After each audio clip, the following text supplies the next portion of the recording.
Hello, ladies and gentlemen, welcome to Taking the PS, a PlayStation podcast. My name is Taylor, and I'm with my good friends, Alice and Phil. Hello, guys. It's two of you. I'm overwhelmed. Hello. The numbers game. Oh, Hi. yeah. So we're going to start with our special guest, Alice. How are you doing, Alice?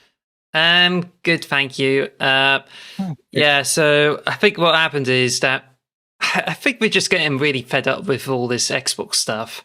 And I just think a lot of the PlayStation stuff, I think there's a lot of interesting bits going on. So I would say, just go ahead. I mean, we love Jim Ryan and all that stuff. I love it. Are you sure? Because I think I just think there's a lot to celebrate here because PlayStation 4 just released like 10 years ago. I mean, it's just definitely like released in December this year, isn't it right?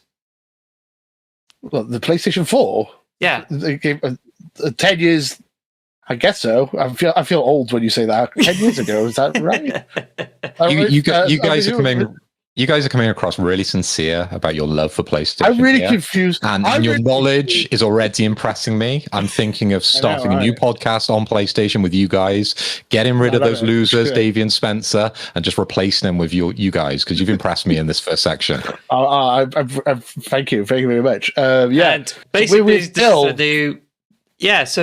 this is a more inclusive and special format. And this will be happening on this channel. So, as you were saying, sorry to interrupt, we have Phil here, who was once part of PS3 Trust. So once he's no longer. You've ditched them and you've joined us permanently, right? That's the case, right, Phil?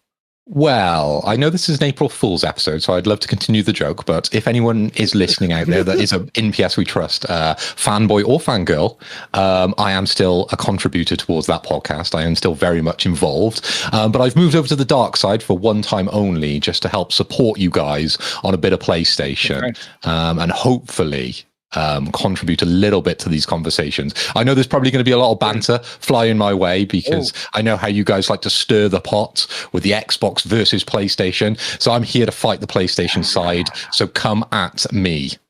Well, I think the thing is, you're the one who's supposed to influence us because we just already dipped our toes into the PlayStation stuff. That's true. We are. Just one extra thing though is, you do indeed have like the most powerful microphone of the three, and I hope I got the levels right. So you're doing a much more professional job than we are, which is nothing new, to be honest. And also, this is a first podcast episode where we have 3 people in, or is it considered to be the first episode of a new podcast? Well, what do you think? I have no idea. The April Fool thing has already kind of fallen apart, but we're just going to go with it. It's already fallen apart. This is episode 45.1 of Xbox the Box, or Taking the PS, episode 69.5. Was it Super Turbo? What was it? What did you call it? The Super Turbo edition of the podcast. Yeah. Sounds very much like a Street Fighter title, that. Yeah, exactly. The or the 2.5 alpha edition of the podcast, or the 2.5 HD remix Teardrop Distance or whatever it's called, Kingdom Hearts. Crap, I don't like Kingdom Hearts. I'm sorry. There you go. I'm sorry, guys. I have to tell you, I do not like Kingdom Hearts. Well, whatever the podcast is called, I am very pleased to be part of it tonight. So thank you very much for inviting me, guys. I feel honored to be part of your first 3-way on a podcast. And I'm glad you're not really taking a PS, though. Not yet. Not yet. There's still time. There's still plenty of time for that.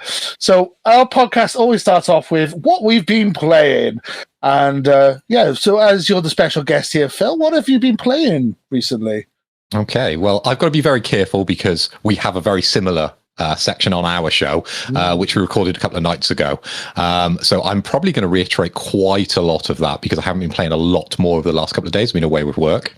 But the 2 games I have been playing the most is Atomic Heart And of course, Resident Evil 4. I can freely say Resident Evil on your podcast, can't I? Because you don't have a forfeit button like we do on MPS We Trust. So for all the Xbox box listeners on my podcast, because we are such big fanboys of Resident Evil, as soon as we mention it, because we arc back to those days of playing that series quite a lot, we've started to impose forfeits for mentioning it. So I feel very calm that I can mention it on this show. Is that all right, guys? You totally can. No worries. Also, I was going to say we're going to discuss Resident Evil 4 Remake in a bit more detail a bit later on in the podcast. So really, we'll just talk about Atomic Heart or whatever, really, and we're going to back around to Resident Evil 4 after we've gone through a couple of other subjects on the podcast. So Atomic Heart, I did listen to your podcast. You said you finished it. Do you want to go in a bit more detail about like the ending and all that? Well, maybe not spoilers, but you know what I mean. Sure. And I'll try and keep this spoiler free, and I'll try and not just copy and paste exactly what I said on the last podcast, which is obviously very difficult because that's how I felt about the game. But obviously, I've had a little bit more time to think about things, and I did enjoy the game a lot. There is a lot of interesting aspects to the game. It does tend to borrow quite a lot from a range of very familiar games. So when you do play through Atomic Heart, you'll be going, "Ooh, that's a bit of Fallout. Ooh, that feels a bit like Portal. Ooh, that feels a little bit like BioShock." And that maybe is an understatement because the game is very much like BioShock. It borrows quite a lot from BioShock. Okay, so if you are a BioShock fan, I'd very much recommend that you do play Atomic Heart. Okay, I really enjoyed the game up until the ending because the ending left me slightly frustrated and annoyed because it doesn't fulfill the story which it was telling, which was weaving through those 15-20 hours that I was playing through the single player. So yeah, I'm a bit bitter leaving the game, and I think on the MPS We Trust podcast, I wanted to rate it an 8 out of 10 purely because I did love it and I did enjoy it, but unfortunately because of that ending, it knocked it down to a 7 out of 10. So that is my rating for Atomic Heart. The highlights for me are definitely the I've totally forgotten the name. The twins? No. So my favorite part of the game is the testing grounds. So as I mentioned on MPS We Trust, this is like the highlight reel of the entire game. So it's all the best aspects of the game kind of shrunk down to maybe a 15-20 minute section. And I think there's about 12-15 testing grounds throughout the game that you can sort of jump into because the game becomes an open world after you sort of complete the main story arc. Okay, so you can go back through and then complete those testing grounds. So make sure you do those because that's where you get the weapon upgrades. Okay. Yeah, so has either of you guys played Atomic Heart or are thinking about it? I played about 3. Go on, Alice, sorry. I only played it for an hour because I just played it because there is recommended to be 2. So I just get in, went through the boss fight, and then I got as far as a seductive fridge, and then I just and then stopped there. Much. But I haven't returned to it. So the sexy fridge, yeah. Yes. Yeah, I was gonna say I played her about 4 or 5 hours. I got to the boss, which is like a giant ball that keeps coming at you and is going in circles around you, and I just gave up. I didn't really want to keep playing. I know. Yeah, I thought it was a fun game, and I know we're a PlayStation podcast, but it is also on Game Pass for anybody who's on Xbox. Just if you happen to be listening in on this PlayStation podcast, exactly, it's free for you guys, so there's no reason not to jump in and play this game. It's a really interesting game. I don't think I'm going to go back to it though. I enjoyed the first 3 or 4 hours of it, but I don't know. It's like you play stealth. Like I know you're a big fan of like stealth games, like Metal Gear and stuff like that. If you try to play that game stealthy, if you get seen even once, like the robots just don't ever stop coming after you. They just fall, like just consistently.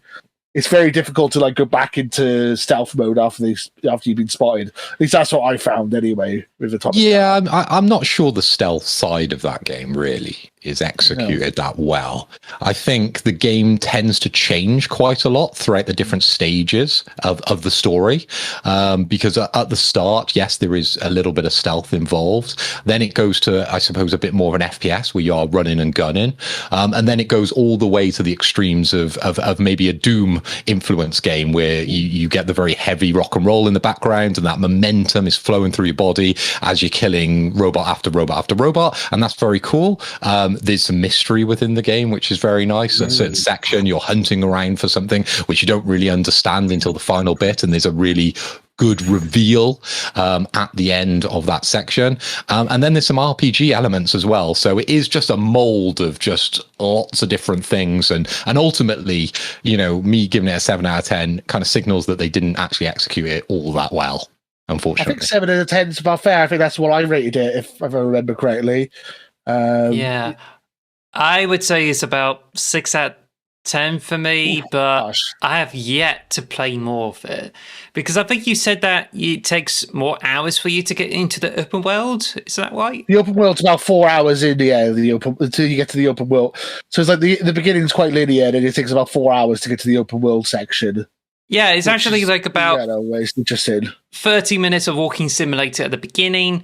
Then, as soon as you fly out of the city, you go into more hours of like linear exploration, and then you go into open world. And it just seems as if they left all the best parts like many hours away. Because I think it's just something tells me that this game is not well organized. Like they like their fetch quests. They like their fetch quests. Like, there's a bit where you have to get a load of canisters, and the guy's like, "Oh, this is stupid. Why am I getting canisters?" Like, yeah, it is stupid. Why are you making me get canisters? Just because you said it's stupid doesn't make it any less stupid. And then, like, you need to get a train ticket, so you go get a train ticket, and it's like, this is invalid. Then you have to get a season pass, and then that's invalid. It's like, oh, don't worry, we'll just go anyway. So, why did you make me go back and forth like 4 times to get train tickets? I think the game is very much laughing at itself when it's putting you through these kind of medial tasks, really. And I think annoying. The commentary from the glove and the interaction with the main character can sometimes get grating. I will admit that. But those sections you are talking about, I think it's taking the mech. I would believe it is, okay? Because that doesn't continue throughout the game. And as I said, Alice, once you get to that sort of open world, those testing grounds are the highlight of the game. There's some very good kind of puzzles within the game that are all related to magnetizing things to the roof of the testing ground, or turning the magnets off so everything drops. And those are particularly challenging. It had me thinking for quite some time on a few of those. So if you get to that point, I think you'd probably bump that rating up slightly. I think it's I mean, it's worth trying. As I said, it's free. If you have Game Pass, it's worth checking out. I would recommend trying it. It's not everyone's cup of tea. I think I've heard a lot of people, like, some people really love it, some people really hate it. It's quite Marmitey, like, you know, as they say here in Britain. You know, you either love it or you hate it. I'm the king of the Marmite game, though, as we might find out later. yes, you are. Normally we agree on stuff, but I heard what you had to say about Resident Evil 4 Remake, which is going to be fun when we get to that discussion. Yeah, bring it on. But before we talk about Resident Evil 4, Alex, you wanted to bring up something about Killzone. Is that correct? Yeah. Actually, have you been playing any games at all then? Oh yeah, I suppose we could talk. Because I was so enthralled with the Atomic Heart stuff. I'm on my last achievement on Vampire Survivors. I'm like that far away from 100% in that game. I love that game so much. It's just pure. It's just gameplay. There's no actual skill or story to it. But yeah, literally, if you haven't played, have you heard of Vampire Survivors? Yeah, have you played it? Yeah. I don't completely live under a PlayStation-sized rock. I have a PC. You may have noticed behind me in the Steam Deck, there is Xboxes. There's a 360 and Xbox One over there, but I haven't bought one of the newer Xboxes, unfortunately. So I can already hear your listeners and your viewers cursing me that I don't have the new Xbox, but I do have a PC. So I do understand what you're talking about. Have you tried out Pizza Tower? Game. I have not tried Pizza Tower. You've recommended this to me lots of times. Isn't it like WarioWare or Wario Land? Yeah, Wario Land. Yeah, Wario Land. That's what I've heard. I've not played it though. I've heard it's It's very viral, apparently. A lot of people, like me and Phil, are probably the only. Well, have you played the Phil? Because I haven't. Pizza Tower. I haven't, but I've definitely played Wario Lands in the past. Yeah. I've recently just bought a Analogue Pocket. I don't know if you guys know what one of those is. But then I've also got the Crixus GBA emulator that goes in the back. So I'm going to be working my way through a bunch of the Wario Lands, because those were particular favorites back in the day. Like me and my brother, we both had Game Boys, and generally he would be the Wario guy. I would tend to have the Mario games, and we were young boys, right? We didn't want to share at that stage in life. We're best of friends now, but I think back in the day we never wanted to share, right? So I never got to play those games. So I'm really looking forward now to replaying some of those. That's cool. I think this whole podcast might be just us looking at Phil's background and going, "Ooh, that's nice. Ooh, that's nice." I was like admiring your background while you're off really making a cup of tea. Well, like my background could be anything because it's a green screen, but you actually have you have a very nice background. Yeah, you do definitely have a green screen there at the moment. I don't know what you put behind me. You can literally put anything behind me. This is a bad idea. Well, I did suggest that you guys put a picture of Davey and a picture of Spencer up there, just so I can feel at home within this podcast, okay? Because I'm looking at two hosts that aren't Davey and Spencer. I know how they react. I know what they come at me with their banter. So I'm learning on the fly at the moment with you guys. I'm just about keeping up. Well, I was going to say that currently your webcam view doesn't show much of a background, unfortunately. Yeah. But I'm going to find out when I'm watching this video back what you've done to me. What have you done?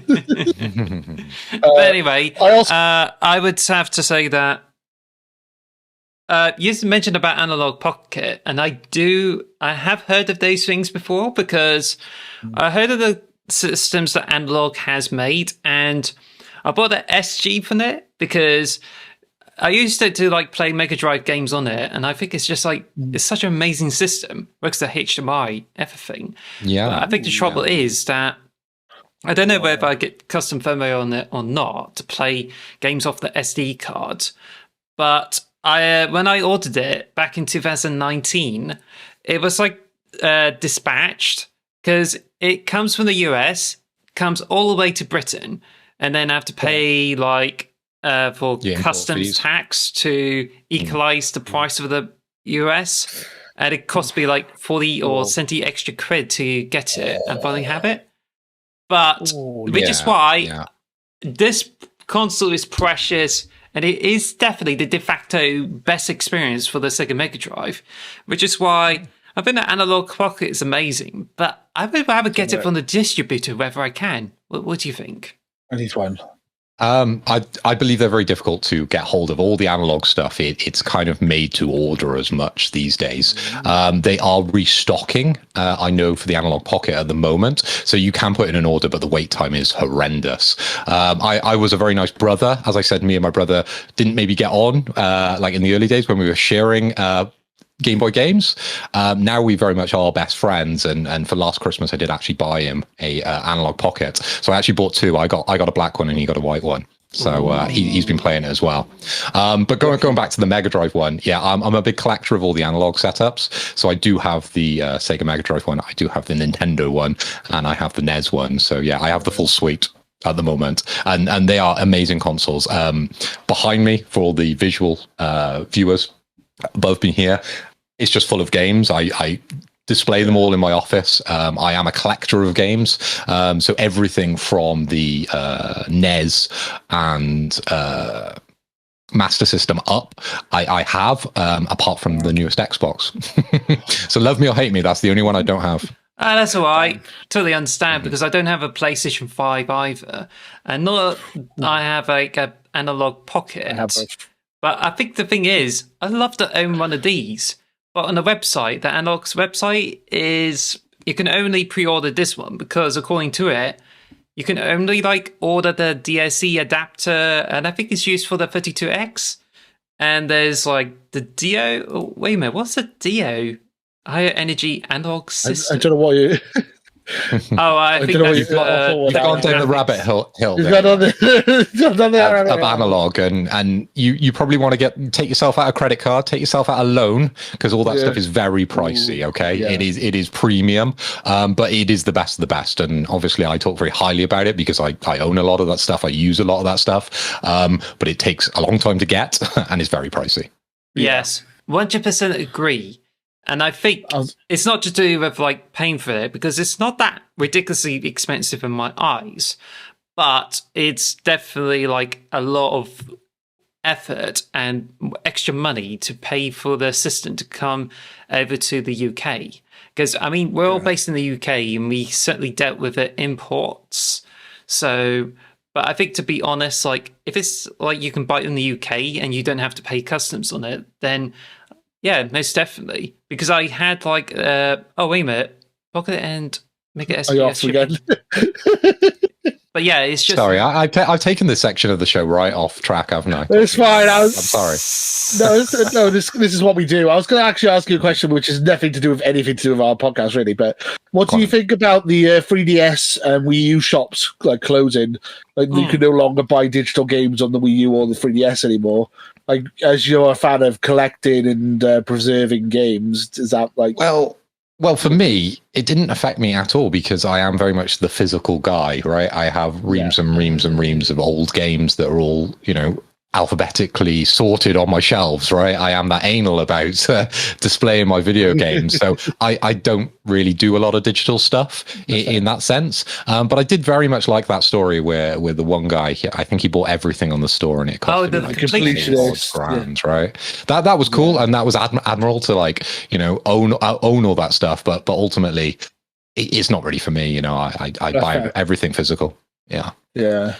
I used to do a lot of physical stuff, but I think it's because like the last few generations, I don't know if it started the last generation or now generation or 2 generations ago, but I started buying digital and now I go exclusively digital, except for the Switch, because I already bought a few games for the Switch because I think the physical copies are amazing.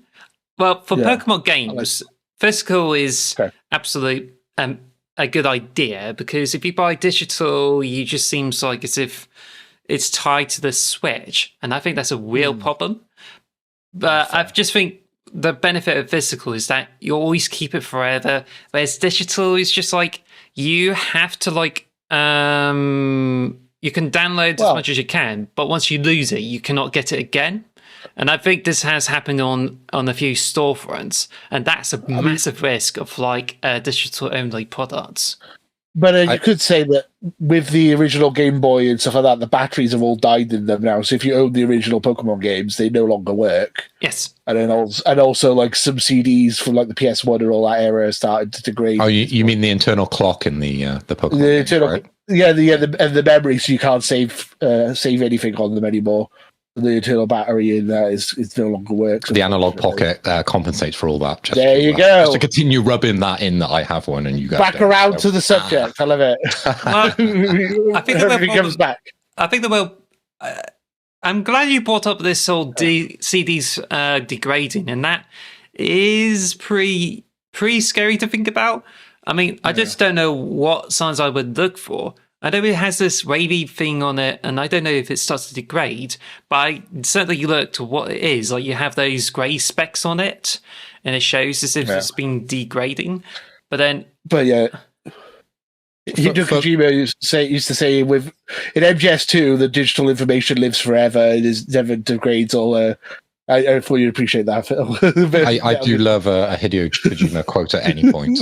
Keep them coming. But what I was going to say is that for me, I've been very heavily influenced from my father with concerns to collecting.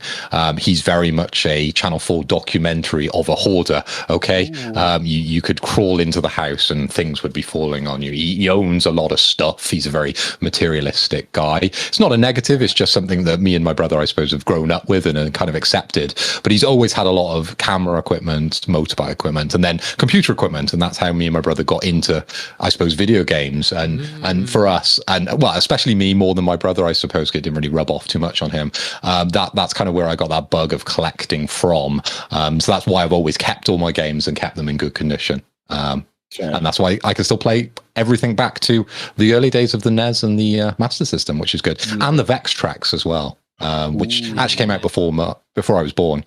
We have a Vex tracks, which is very cool. I love it. That's so cool. I love retro gaming. That is a flex, actually. That's a retro flex. We should start a retro podcast. That's what we should do. That should be the next thing.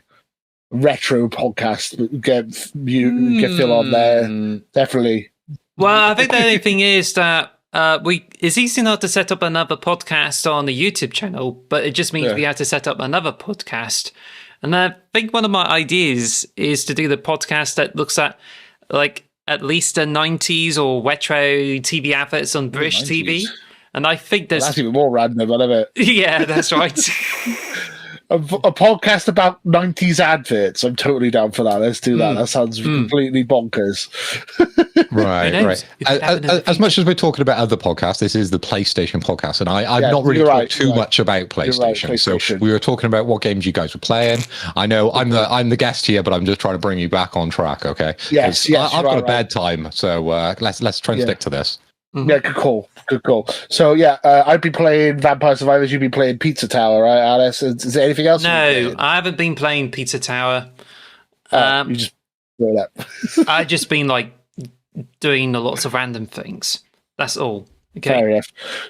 That's cool. So we're going to move on to the next part of the podcast. So you wanted to mention the Killzone Shadowfall is 10 years old.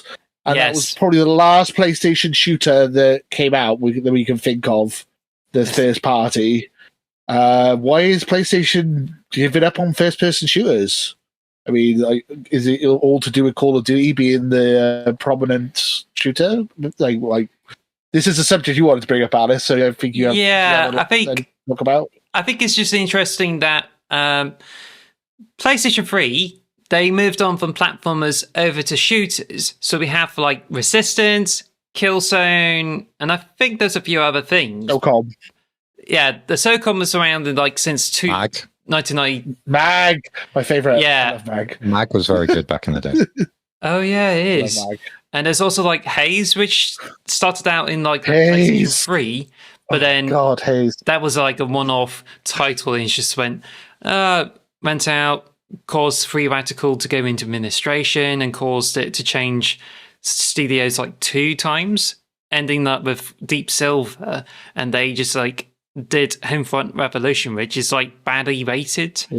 But yeah, I think there's a lot of FPS games on like PlayStation, and now they just moved on, starting from like the middle to PlayStation 3 into things like Uncharted and the bits like that, and now it's just like. Yeah, it's now like moving into like adventure games or some sort.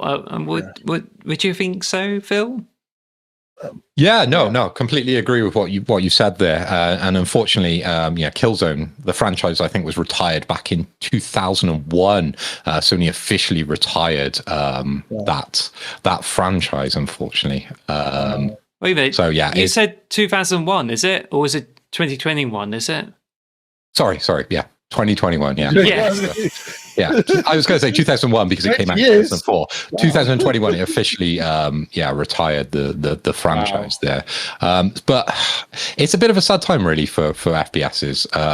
We talk a lot about Killzone and Resistance, and every time there's a show, we always do predictions, and generally one of those 2 games generally comes up as one of our predictions because we'd love to see it back. We were big Resistance players back in the day. Really put a lot of time into that multiplayer, as well as running the single player with each other and getting the platinums and things like that. So really a lot of love for those games and would love to see them back. But unfortunately, Sony doesn't seem to want to put too much time and effort into FPSs at the moment. No. I think it just seems like anyway. They're now like jumping between different genres because at the moment, I think they're just trying to explore further into the virtual reality stuff. Isn't that correct? VR, yeah. I mean, Davey and Spencer both got VR headsets, haven't they? The new PS VR. I mean, is that something you're interested in getting eventually? Because I'm not a VR fan, to be perfectly honest. It's not really my cup of tea. No, I'm very much the outlier in the PS We Trust podcast when it comes to VR. I don't have any time for it, unfortunately. I've got enough good games across all the consoles that I play on to take my time, and generally I don't have as much time as the other boys to play games. But the PlayStation VR, until Half-Life Alyx comes out, that is my sticking point. That would be the only reason I would potentially buy a PlayStation VR 2 is to play that game. And I've always thought about potentially buying a Valve Index from eBay and then reselling it after I've completed Half-Life Alyx, because that's the only game really that I'm super interested in. Of course, we've got Horizon Call of the Mountain, which looks relatively interesting. I'm a big Horizon fan, as you might find out later. So that's one of the games that I would be interested to play, but I'm not going to buy a system to play. As well as the guys rant and rave about Gran Turismo. Apparently that's stunning. Yeah, that Gran Turismo would probably be the one I would buy it for. Actually, I quite like a good racing game, and simulating a racing game would be pretty fun. But it's a very expensive piece of kit. But maybe not. I'm not sure. I'm not sold on it myself. But maybe I'll have to go over Davey's house or something and try it out. I live far away. But I used to own like the PSVR. I think it's still in my family home, but it was given to my brother-in-law. But it was when I got the PS4, when I just got it on the PSVR, and I played with some games. Like there's the PSVR experience. I've been playing it with Resident Evil 7, and I've also been playing. I think that's about it, because most of the time I've been using it with non-VR tiles, and when you put it on it, it's just like you have this whole cinema experience, like as if the whole screen is beamed right at your eyes. And I think it's still a nice experience where you just play Uno in such a huge screen inside your goggles. Yeah, I've heard that that's quite kind of an interesting way to play games. Yeah, so just to play the normal games, but just with the VR headset on, because of the quality that the headset puts out.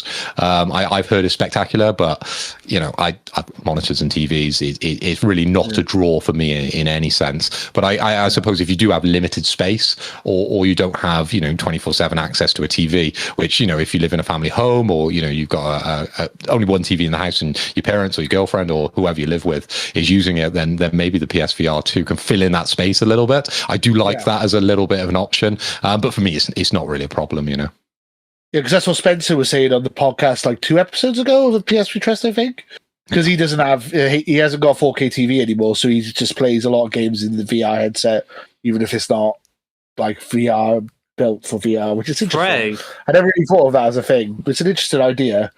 I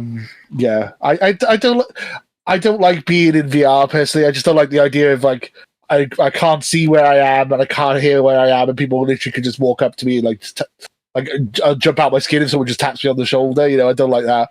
The trick is not to play it in public, Lewis, or leave your doors open, okay? So someone just walk in. Lock those doors, make sure you're on your own, right? Draw the curtains, lock the dog out of your room, and then you can put your VR headset on and enjoy it in peace. Also, I was going to mention, you're not interested at all in Resident Evil Village or anything like that? Because I know you're a big Resident Evil fan.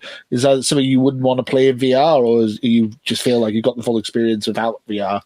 I mean, I really love Resident Evil, right? As we'll discover in later on in this show. I think I'm giving away all my picks for the later section of this show.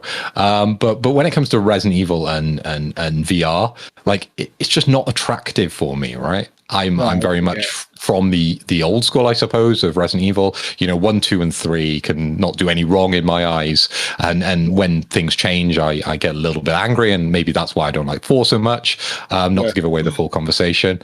But the future games, 7 and 8, I absolutely love. They do go back to the kind of dynamics that that was popularized in 1, 2, and 3. But actually then playing them in VR would seem very foreign to me. So I'm not going out and buying a headset so I can walk around that scary as hell mansion, right? I don't want to be chased like by a baby in VR. Like, who wants to do that? Christ. Would you like to be chased by Lady Dimitrescu though in VR? I don't know about that. Maybe, right? But not that crazy baby thing. Like that would give me nightmares. So I think I'm going to swerve that one and save that money really. So yeah, we were talking about the first person shooters on place. This is what happens with us. We go off subject. We go off on tangents. So PlayStation not having any shooters. I mean, is that like they got a 10-year deal with Xbox in theory if they want it for Call of Duty? But I mean, like, should they just make their own shooter? I feel like they should. They got Bungie now. I feel like yes. This is what I was going to say, right? The Destiny guys, right? I was very surprised. Halo guys. Yeah, Halo and Destiny, right? I was very surprised that once that deal was kind of signed off and it was kind of out for everyone to digest, that there wasn't an announcement after that. Maybe they're going to take a little bit time, learn the architecture of the PlayStation 5, see what it can do, because I don't believe at the moment, and maybe this is controversial, that we're seeing the full potential of PlayStation 5. There are some beautiful games out there at the moment, namely Returnal, beautiful. The new Ratchet and Clank, absolutely incredible. Some of the vistas that you do see in Horizon, again, absolutely, drop dead gorgeous. But there's more to come from PlayStation 5. So maybe we're just biding our time a little bit, and then there's going to be this kick-ass shooter towards the second half of the console generation, really, with PlayStation 5. That's what I'm hoping for. I love an FPS. I'm not the competitive guy anymore. No. I suppose when it comes to FPSs, I like jumping in there with my mates and just having a bit of fun, rather than looking for those top scores or flexing any kill to death ratios or anything like that. But I would enjoy a good first party PlayStation FPS game. I would be looking forward to that if that got announced. I mean, me and Alice are huge Halo fans. We play a lot of Halo Infinite. I mean, that's the big shooter on Xbox. I agree with what you're saying as well when it comes to power. It's like, I don't think the Xbox has really shown what it's capable of either. Neither of them have. This is why I'm shocked when there was the news that there might be a PlayStation Pro or an Xbox X Pro, when neither of these consoles have really pushed their technology as it is. I feel like a lot of, like the two games you mentioned, Returnal and Ratchet and Clank, I think are literally the only two PS5 games that are not on PS4. Oh, and Demon Souls, even though there's a few as well that I won't mention, but there's some PlayStation racing game. I don't want to mention that one, but outside that, there's very limited PlayStation 5 titles that are just PlayStation 5. It's the same with the Xbox as well. Because so I'm not mocking PlayStation. It's literally a weird transitional period in the game industry, I think. Oh hell, I bring this up all the time, right? And I'm begging PlayStation, because I'm a PlayStation 5 owner, to make PlayStation 5 exclusive games. Because why am I buying a PlayStation 5, right? At the moment, I've got a handful, but there's not enough there yet. Where I'm like, oh my god, this is the reason why you buy PlayStation 5, right? Yeah. I love it. I am an early adopter with it, and I don't regret it. But there isn't that game that I loft above everybody else and say this is the game that you need to play on there, right? And like even Returnal is coming to PC, so you've got that game. Yeah, I mean, I bought a PS5, and I say jokingly a lot that it's collecting dust. I know we're a PlayStation podcast, I should be a bit more positive, but it is collecting dust at the moment because of, as what you said, a lot of the games are on PS4 or whatever. Or PC, or coming to PC. I'm just waiting for Spider-Man 2, really. That's the game I want on PS5 the most, is Spider-Man 2. I'm just waiting for that at the moment. Apart from that, it's kind of just sitting there. August, September, isn't it? That we're meant to be getting a bit of news on that. I think the voice actor for Venom releed some juicy gossip on that, and let everyone know that was going to be turning up relatively soon. Okay, so look out for that. Spider-Man is one of my favorite PlayStation franchises for sure. Little teaser for later on in the podcast. We've given everything away. Why are people going to listen to the end of the podcast, right? Well, I'm just going to add that because we're going off of Wales and we've been revealing so much about the other topics. Why not? I'm going to say about Killzone right here and now before we can start, not sticking to the whole schedule. Killzone Shadowfall. The Killzone is considered to be the Halo killer because it shares of many of those traits. and it has a little bit of a military stuff. It was when they introduced the Hellgas, which kind of has those manga influences and bits like that. And I think it's just got a really interesting lore, the interesting world, but unfortunately, it's just like the games, Killzones 2 and 3 are like well received, but when Shadowfall came out, I think it was that point where it tries to introduce a new generation of games, and I think this is the same way with like Infinite Second Son, which is the last one, and I think there was a few other games too, but I think the PlayStation 4 era is just when a lot of the titles you used to love, and like PlayStation 2 and PlayStation 3 is just where it comes to die, or at the end of PlayStation 3. Grim. I like Killzone Shadowfall. It's a very pretty game. I was going to say, who knew the Halo killer was going to be Halo? The thing that was going to kill Halo were the people who made Halo.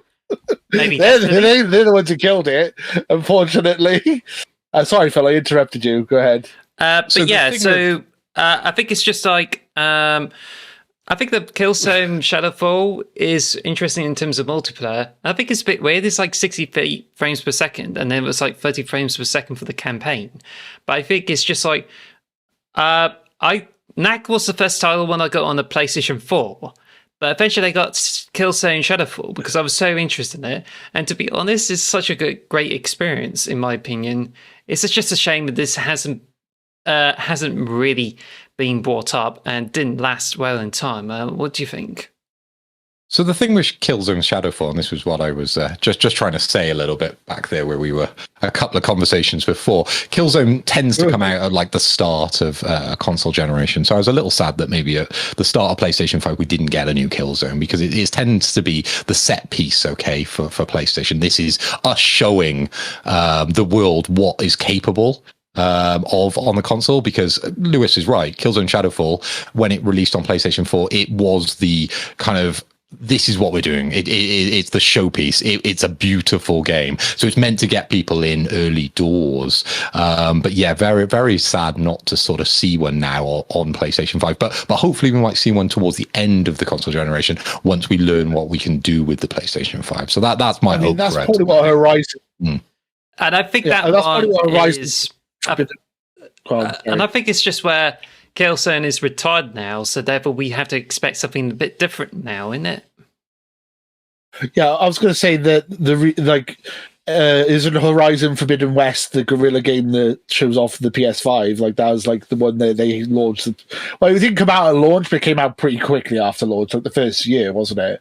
Yeah, I'd agree. Yeah, Guerrilla are the visual guys. They're the ones that tend to show off the very nice graphics. But I think all the PlayStation games that I've sort of mentioned, PlayStation 5, they're all stunning. There isn't a bad one in that bunch at all that you're looking at and thinking, you know, why have I bought a PlayStation 5? You know, if you love Returnal, if you love Ratchet and Clank, these games are played the best on PlayStation 5. Obviously, you can't play the newest Ratchet and Clank anywhere else, but they are visually stunning games. They are next level, and that's what people want when they put their £400-500 down. They want that next level experience, and you do get it with those games. So I am very proud in that sense.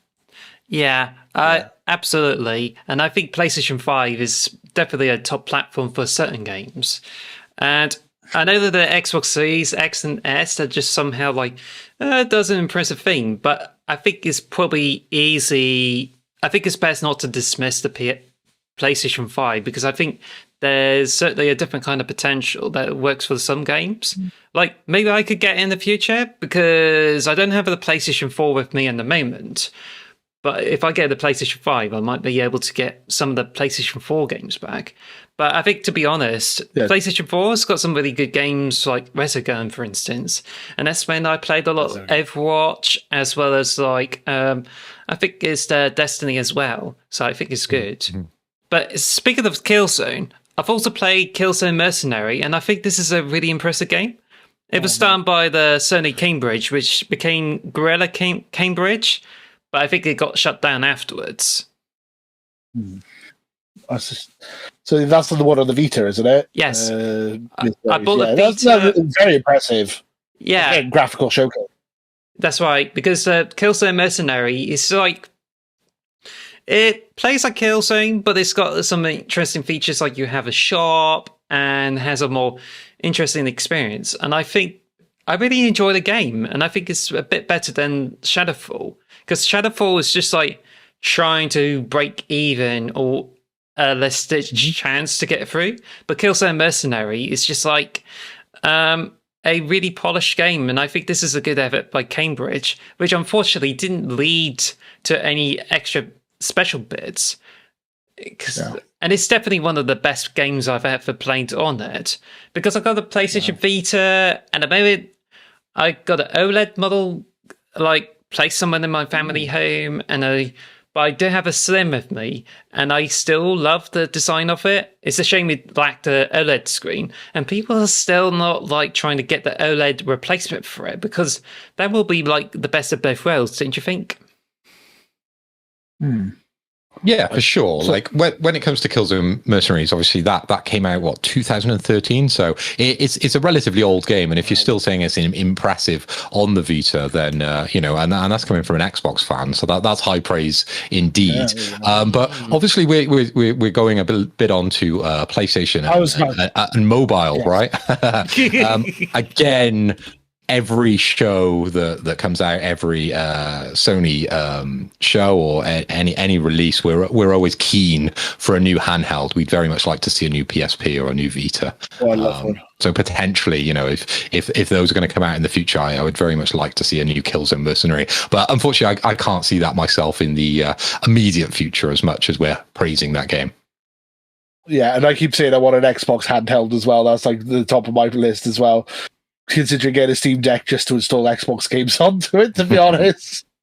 I think we kind of got a little bit. So should we move on to our Resident Evil 4 review? Yes, because otherwise it's gonna be a 4-hour podcast. It has become an MPS We Trust podcast. Anyway, yes, it has. So Resident Evil 4. I'm gonna let you guys start doing it while I'll just be away for a little bit. Just where you going? Okay. I'm not leaving straight away, but I'm just trying to sort myself out. Be right back. Okay, well, we can talk about Resident Evil. I thought you were going to stick around for this. Okay, no problem. On the fly. So I'm assuming you're editing that out. I don't know. We sometimes like to leave stuff like that in. I assume so. Okay. Yeah. So Resident Evil 4 Remake. I listened to a little bit of what you had to say about it on the PS We Trust podcast. Just basically a quick overview of what you think of the game so far. Would be great if you could just like what you like, and then we'll go deeper. Out of 10 and what you basically think, and then we'll just okay. So I'm going to keep this part very short, because obviously I can talk about Resident Evil till the cows come home, if that's the right analogy. But Resident Evil 4 remake, and I did an impression of you actually on the last show, which I hope you enjoyed. Saying Resident Evil remake. 50% of my brain loves it, 50% of my brain hates it, and that's where I stand with it at the moment. So there's my quick review.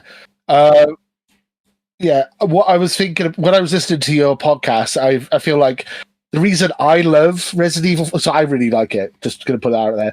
The reason I love Resident Evil Remake and the reason you hate Resident Evil 4 Remake or dislike it, I think is literally the same reason. It is not scary.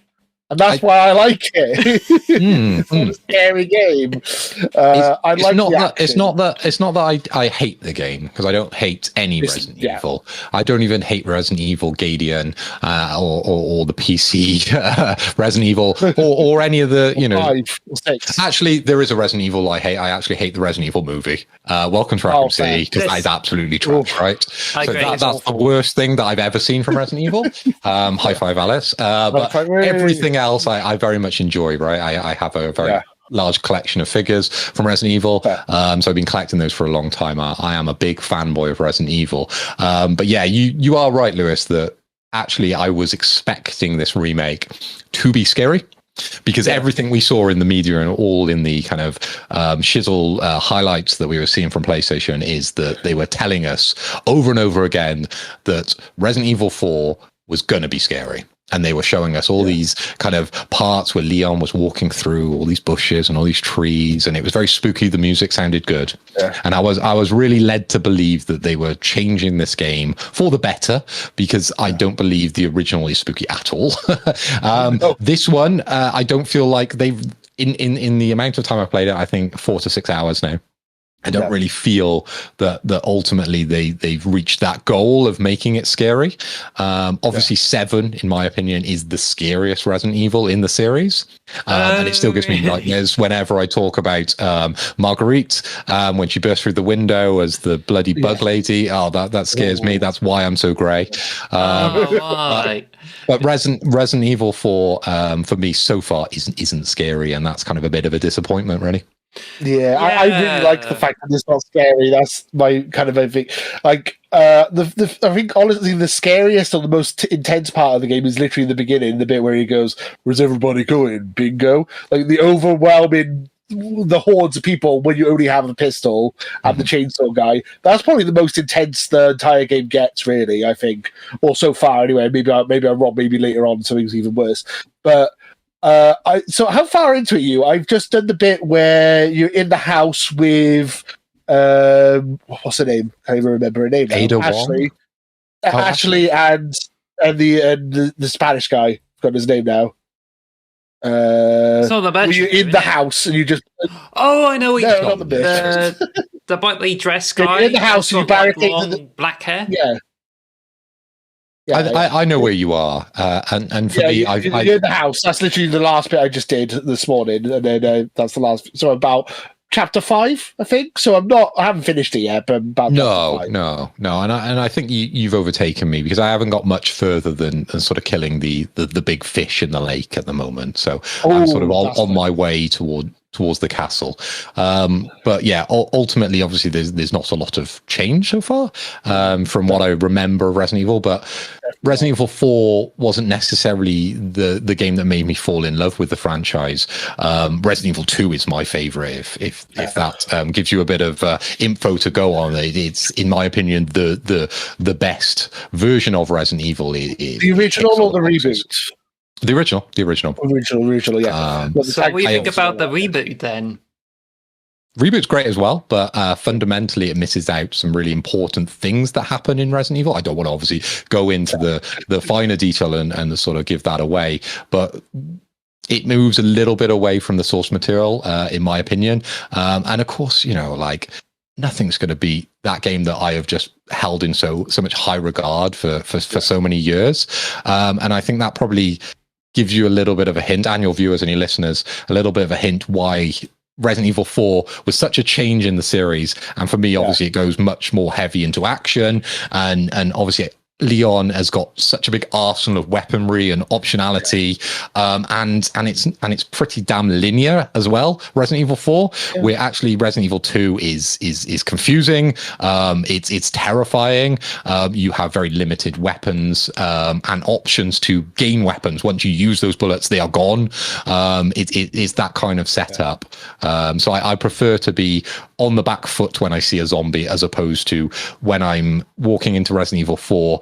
I'm pretty happy to see a group of enemies, because I'm just bringing out the biggest gun and just blasting them, right? And that's what the 50% of my brain is telling me, that actually this is fun because it's Resident Evil. I'm blasting a bunch of things. They're all dying in a spectacular way. I'm doing kung fu kicks out the wazoo, and that part of it is fun, and that part is really, really fun. And I can understand why people say this is the most defining game within the series. And I understand why people will die saying that Resident Evil 4 is the best, but my personal opinion is that actually it's a great game, but it isn't a Resident Evil for me.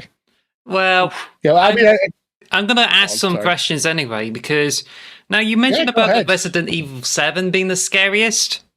I actually played it in VR, and I haven't got as far as like doing all the scary bits, as you said. But I think I did play Resident Evil 1, and I just went off it. there's a lot of scary bits, but I think that what really killed it is just the limited typewriter ink ribbons. And when I play the Resident Evil 4, it's the first Resident Evil I've completed, and it has unlimited saves for the typewriters, and I think this really helps, which is why it's just not so, like, I have to be so careful. You just have to, like, play it. And when I play the Wii version, it's just like, oh wow, the controller interface is so good, and I certainly like really enjoyed it. Unfortunately, I don't agree with you. The thing that makes Resident Evil scary, right, is limited resource for me. Yeah.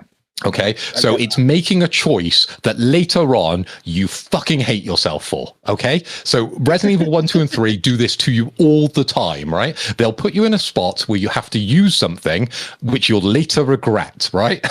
and that feeling and that decision making for me is what Resident Evil is. It's making a quick decision under a high pressure, because you've got all these zombies, you've got Mr. X, you've got Tyrant, you've got all these things attacking you, you've got Umbrella watching you at all points, and you've got to make a very high pressure decision. The later games just hold your hands. Resident Evil 4 gives you everything all the time. You can do whatever you want.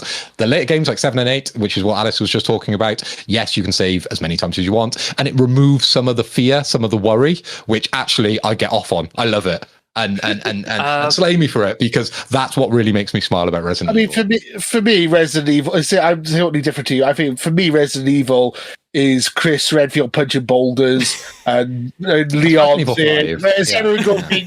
Where's everyone going? Bingo!" I just like the campy horror, and like even like the original Resident Evil, like, oh, you are almost a Jill sandwich, like that kind of stuff. I always loved the. It's always had that. It's always had that. I just love I love the campy horror. That's what I like about Resident Evil. Resident Evil 4 is my favorite because it's not that scary, and I just find it fun and enjoy the experience personally. And I'm not a huge fan of being scared personally. I'm a bit of a wuss. I don't like horror films, and I'm not super into horror games really. But I wouldn't say I am. I wouldn't say I am. You know, the other guys on the podcast love horror. I don't watch a lot of films, to be honest, outside the Marvel films. But I wouldn't necessarily say I'm a massive horror fan in any respect. I just really, really appreciate Resident Evil. And you are right. It is a series that has something for everyone, in the sense that, you know, your favorites are probably 4, 5, and 6, I'd imagine, because they're more action orientated. They're not scary games. There's a lot of action and killing and shooting zombies, right? And you still get the Resident Evil hit, right? Resident Evil 5 is one of my favorites, and that's totally opposed to my original view that I've just put out to you guys, purely because there is so much Wesker involved in it, and I feel like the lore is so strong in Resident Evil 5, and I really, really, really like that side of things, because Resident Evil 5 kind of answers a lot of the questions that were set up in 1, 2, and 3. And that's why I like 5. But the actual game itself isn't good. No. It's just the story is good. Okay, it's not the story; it's the lore that's good within Resident Evil 5. If they remake 5, we got to play it, Phil. Me and you. We'll play if they made 5 and they made it scary, then it might possibly rival Resident Evil. Nah, it's never going to rival 2, but it might jump up there, right? For me, we never know. Yeah, we might as long as you can do German suplexes and backflips and power bombs like you can in the original. The thing is, Resident Evil 4 has been so well received. And it's selling absolute gangbusters at the moment. You know, millions of pounds worth of sales within its first couple of days of release. So I would imagine ultimately that's the decision making for Capcom made. So I would imagine 5 and 6 they're probably going to make remake, and they'll be more action paced. I don't think they're going to go down the scary route. I think Resident Evil 4 is like the perfect go-between. Well, you're not like super into Resident Evil 4, but I think it's like the go-between between Resident Evils you like and the Resident Evils I like. Like, I think it's like the one that it's kind of crosses over the most. If you have a Venn diagram, Resident Evil 4 is the most as like the original, but also campy and actually it's like kind of the most middle of the Venn diagram. You split them up into 3s, you do, near enough. So you've got 1, 2, 3, then you've got 4, 5, and 6, and then you've got 7 and 8 and whatever comes next. And each one is relatively different. And obviously 7 and 8, they take a lot of influence from 1, 2, and 3, because that's, I suppose, what Capcom's community was saying a lot.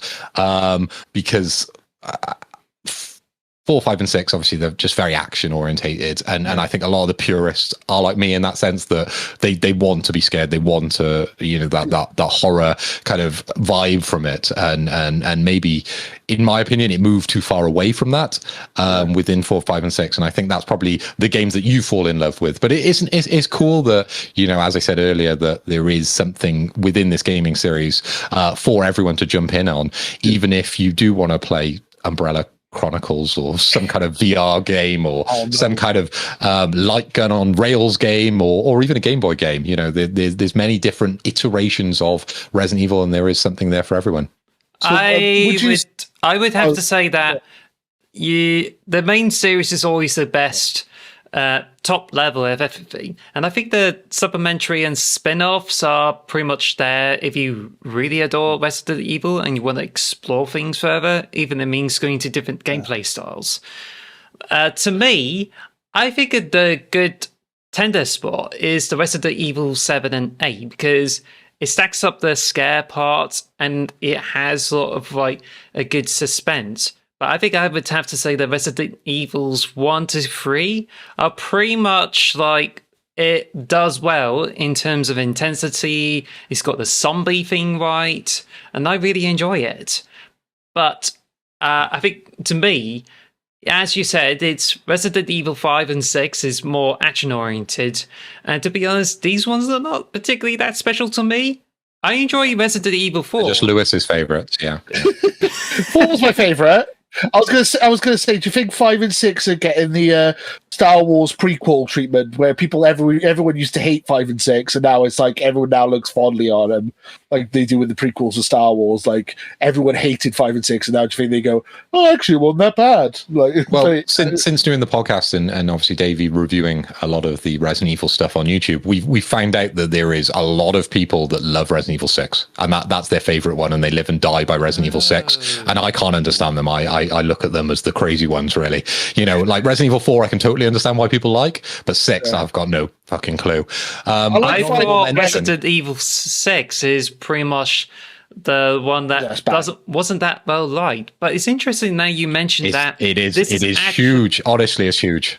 Yeah, that really interests me, to say at least. Confused me. But I think, to be honest, I think the way I see it, this one, it kind of like subverts from the general curve and goes into the more action-like, movie-like type of setting. And I think it's also meant to be climatic because it wraps up the main storyline of Resident Evils 1 to 6 before it gets, I would say, rebooted with Resident Evil 7.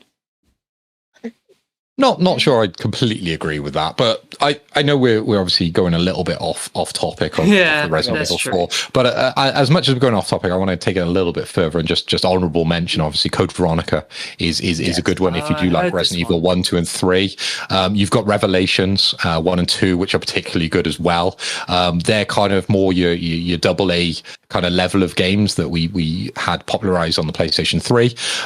So they are very good as well. And those light gun games are fun as well. But going back to Resident Evil 4, I can totally understand why you love it, Lewis. It is a spectacular game.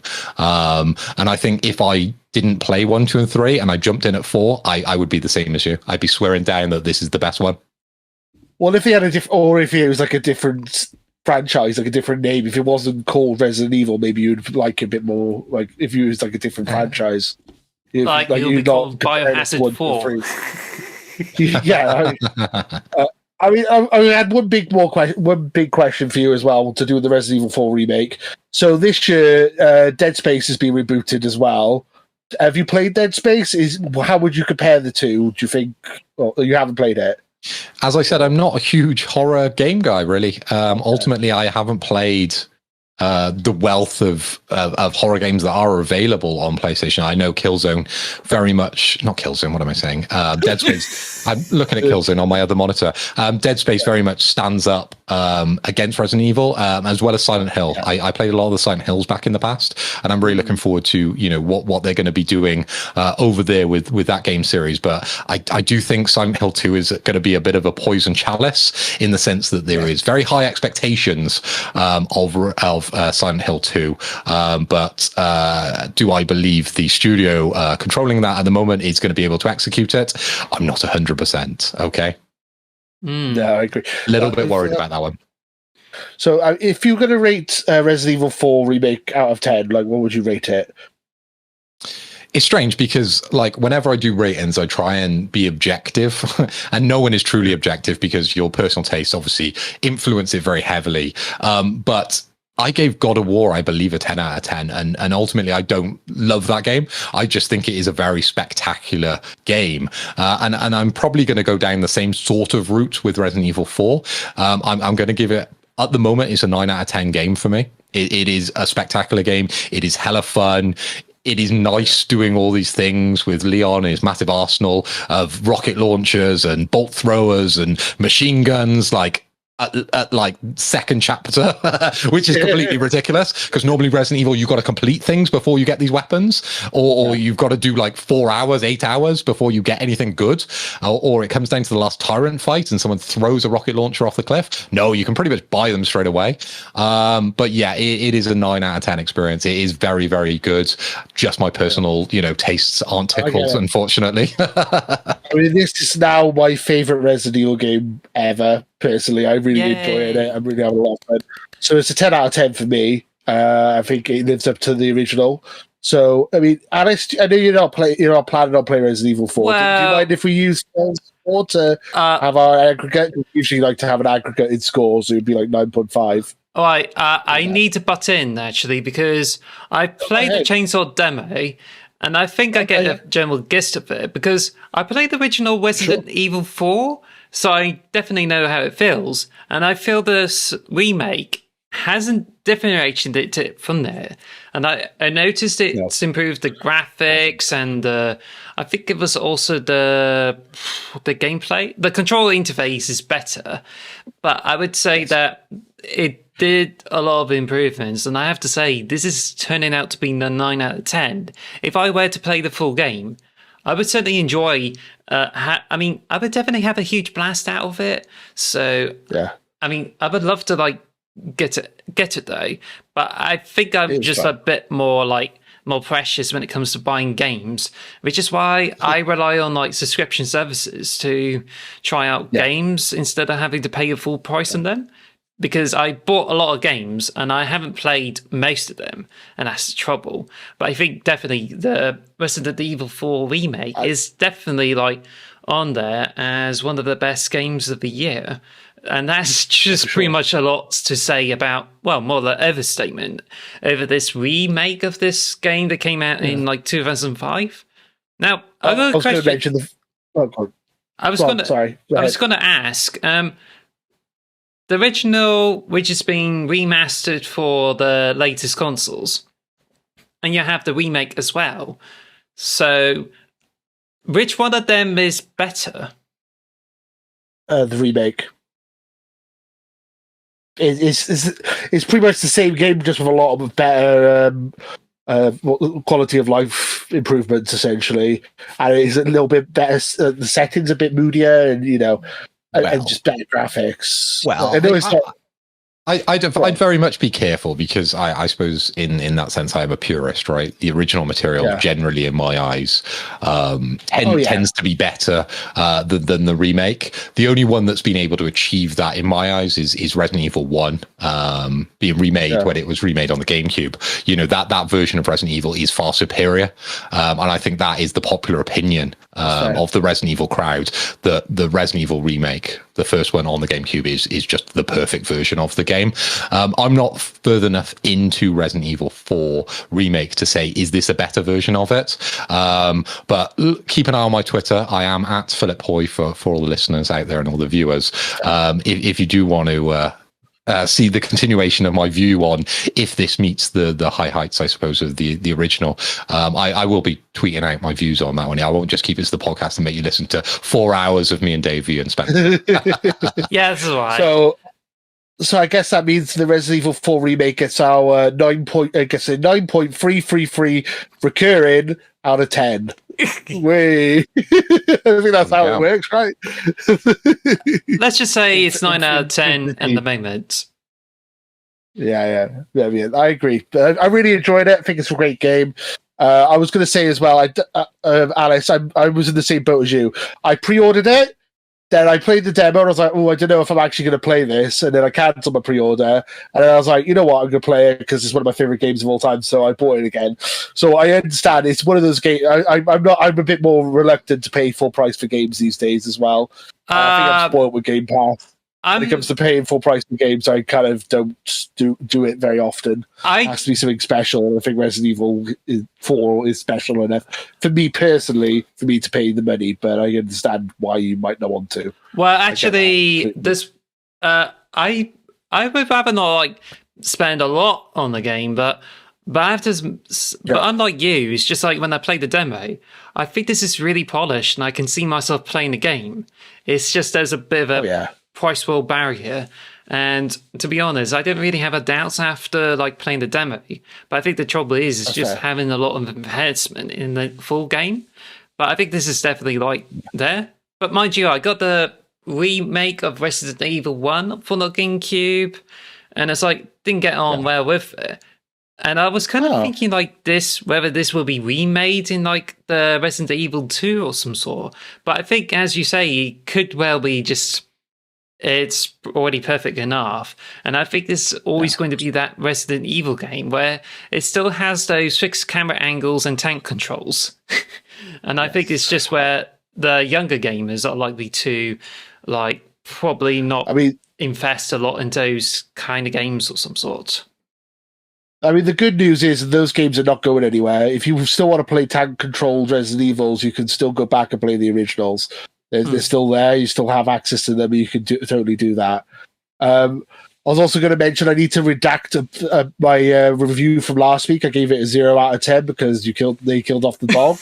The dog is alive and he is fine, so he is no longer a 0 out of 10. I retract my statement. There you go. I need to also mention that the dog is fine, ladies and gentlemen. So yeah, God of War Ragnarok still killed the dog, so still 0 out of 10. But no, I'm just kidding.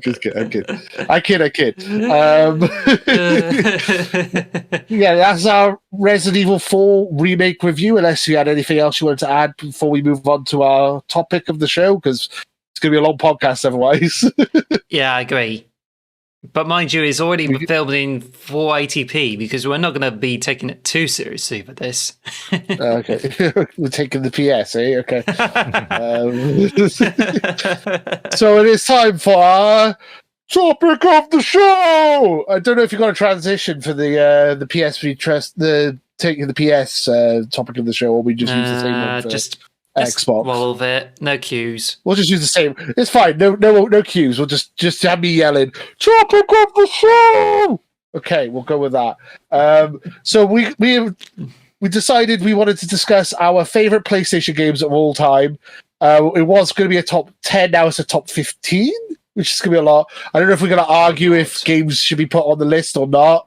But basically, we're just going to, each of us mention our favorite games on each system of the 5 consoles, so not including Vita and PSP, sorry, handheld fans. We're just going to mention our 5 favorite games, basically, one after the other, and just discuss each game a little bit and see why we like them or why we don't like them, or vice versa. It's just a little bit of discussion. What does anyone want to start off first, or would you like me to start? Or I'll start off actually. Ooh, Alice is going to start off because I was kind of thinking of Wipeout 2097. Ooh. Such a brilliant game, and I think I got it as I think it's a platinum game, and I think this is really fantastic. But I think we can all agree that Metal Gear Solid is pretty much the best game on the PlayStation 1, and it's followed by Final Fantasy VII. Many people would consider this to be overrated, but you can definitely tell that this is one of the best Final Fantasy games ever made. Yeah. Okay, so I'm confused. Is it Final Fantasy or Wipeout or Metal Gear. I would say Metal Gear Solid 1 is definitely the best game on the PlayStation 1. But no. That was going to be my choice. High five! Thinking alike. Best PS2 game, Metal Gear Solid 1. Love Hideo Kojima. He's a god among men. He's amazing. We love Hideo Kojima. I know Phil loves Hideo Kojima, but is that your pick for the PlayStation 1, or was it something else? So on In PS We Trust, and I know we're mentioning it a lot because we are taking the PS today, we did do a replay or a spoiler cast from the past of Metal Gear Solid 1. Yes. And it was a joyous experience. It's an absolute fabulous game. But is it my personal favourite? And I believe that's what we're asking, isn't it, on the original PlayStation 1?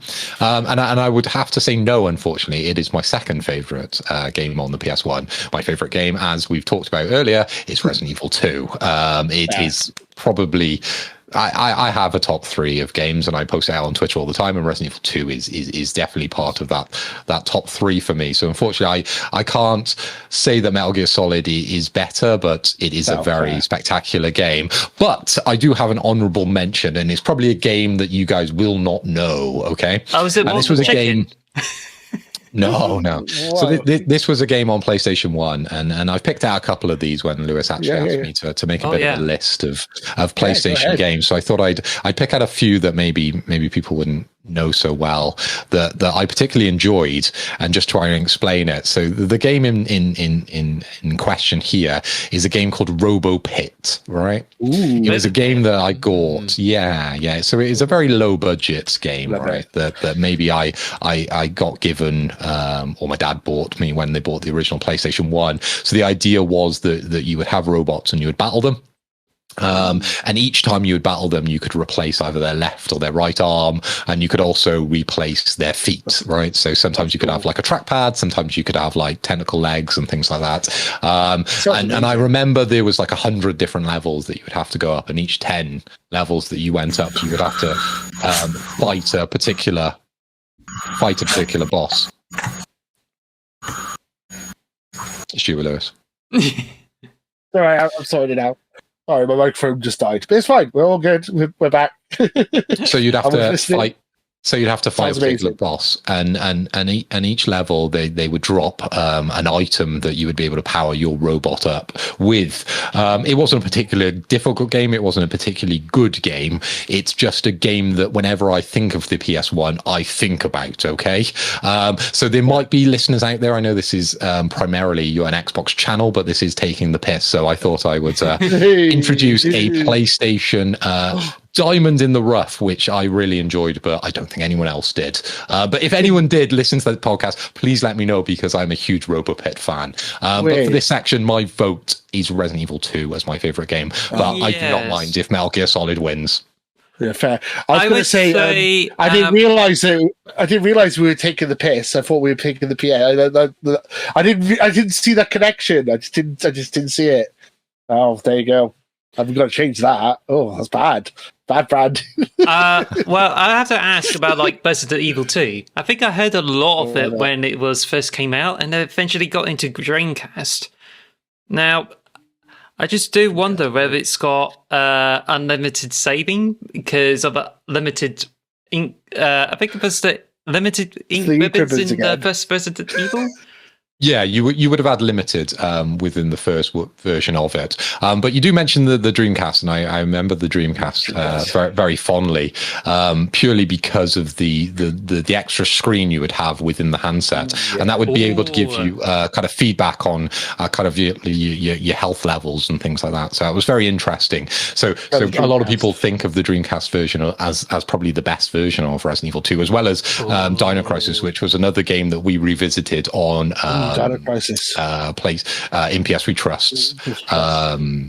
Almost forgot about it. Spoiler cast of the past. I was just trying to get all my words out. The Dreamcast versions are always very good, but as we are taking the PS, not the piss, as I just said then, Resident Evil 2 is definitely my favorite game. I just kept thinking about missed out on Resident Evil 2 because I think I heard it came out of the cast, and I'm like, I was a bit skeptical whether I would go for it, but now you mentioned that the VMU health bar and stuff like that, because I think this is like one of the best things for the Dreamcast. So I just can't believe I actually missed it on this like system there. But I think it's just like I don't know whether I would like stick for the remake instead. But then I think if I were to play Resident Evil 2 on the Dreamcast, I would certainly like love it to bits, because I think the Resident Evil 2, I know it just like changes the formula with the first Resident Evil, but I think looking back on it, like the Resident Evil 3 has a nemesis system, and that's interesting. But the Resident Evil 2, I think this one is definitely has a much stronger appeal, and I think it's like that when you just get into it, you just like definitely get more absorbed, and you feel this is actually like the best Resident Evil so far. So that's really good. I was gonna ask Phil as well. I remember Spencer saying that he didn't particularly like Metal Gear Solid when you did your spoiler cast from the past. What did it? Was it like 6 out of 10 or something you gave it? Or Spencer famously give Metal Gear Solid 6 out of 10, but I can only put it down to Spencer's age and immaturity, really, for thinking that the game is a 6 out of 10, because he is categorically incorrect in that statement. We actually had a moment of wisdom from Spencer, because he got his first thing right ever on the last podcast, so make sure you go back and listen to that one. But a 6 out of 10 for Metal Gear Solid, that's blasphemy, really. He should be struck off the podcast, in my opinion. So are we going to... So this idea was just basically we were just going to give 15 games we like, but do we want to come up with a winner for each system, or do you want to just go through each generation and be done with it? Because I think, I think this has already been treated like a mobile podcast episode, and we're going to like end up tricking viewers of the old thumbnail. But I think by now they should be able to figure out, unless they're just like listening and continue to be confused while we're talking PlayStation. We love PlayStation. It's great. I mean, all joking aside, I have owned every single PlayStation. Even though we do run an Xbox podcast, I have owned every PlayStation. I am a fan of PlayStation. It's my third most used console at the moment, because I use the Switch and the Xbox a lot more. But I still enjoy PlayStation, and I think it's a great system and a great company. That being said, let's move on to PS2. Yeah, I was going to say, this is actually my favorite of the PlayStations, because step up from the PlayStation 1, and is also like it's got a really good startup thing, and I think there's a lot of like really good games and a lot of good features. Plus, the DVD player is sick. As with PlayStation 3, as well. So it has like the best Blu-ray player on it, and I do miss it, because it just seems like as if every Blu-ray player released, especially that it supports 4K, doesn't even like match up with the quality of PlayStation 3. Yeah, so I think the PS2 is probably the most beautiful, the most nice-looking console of the PlayStations. Maybe PS4. I think PS5 is hideous. I'm just going to put that out there. PS3 is like a George Foreman grill. Not super into the PS3 design either. But I would say 2, I think, is the nicest design. I like the black box. 2001. Yeah, the 2001 is based on... Yeah, I like big black boxes. Like, so I got an Xbox. I got a silver one. I always personally prefer the slim versions. So I recently acquired a slim PS1. I had a slim PS2, or I've got it set up next to me on my CRT. And I've been playing Half-Life through on it recently. And it is a particularly beautiful little console there.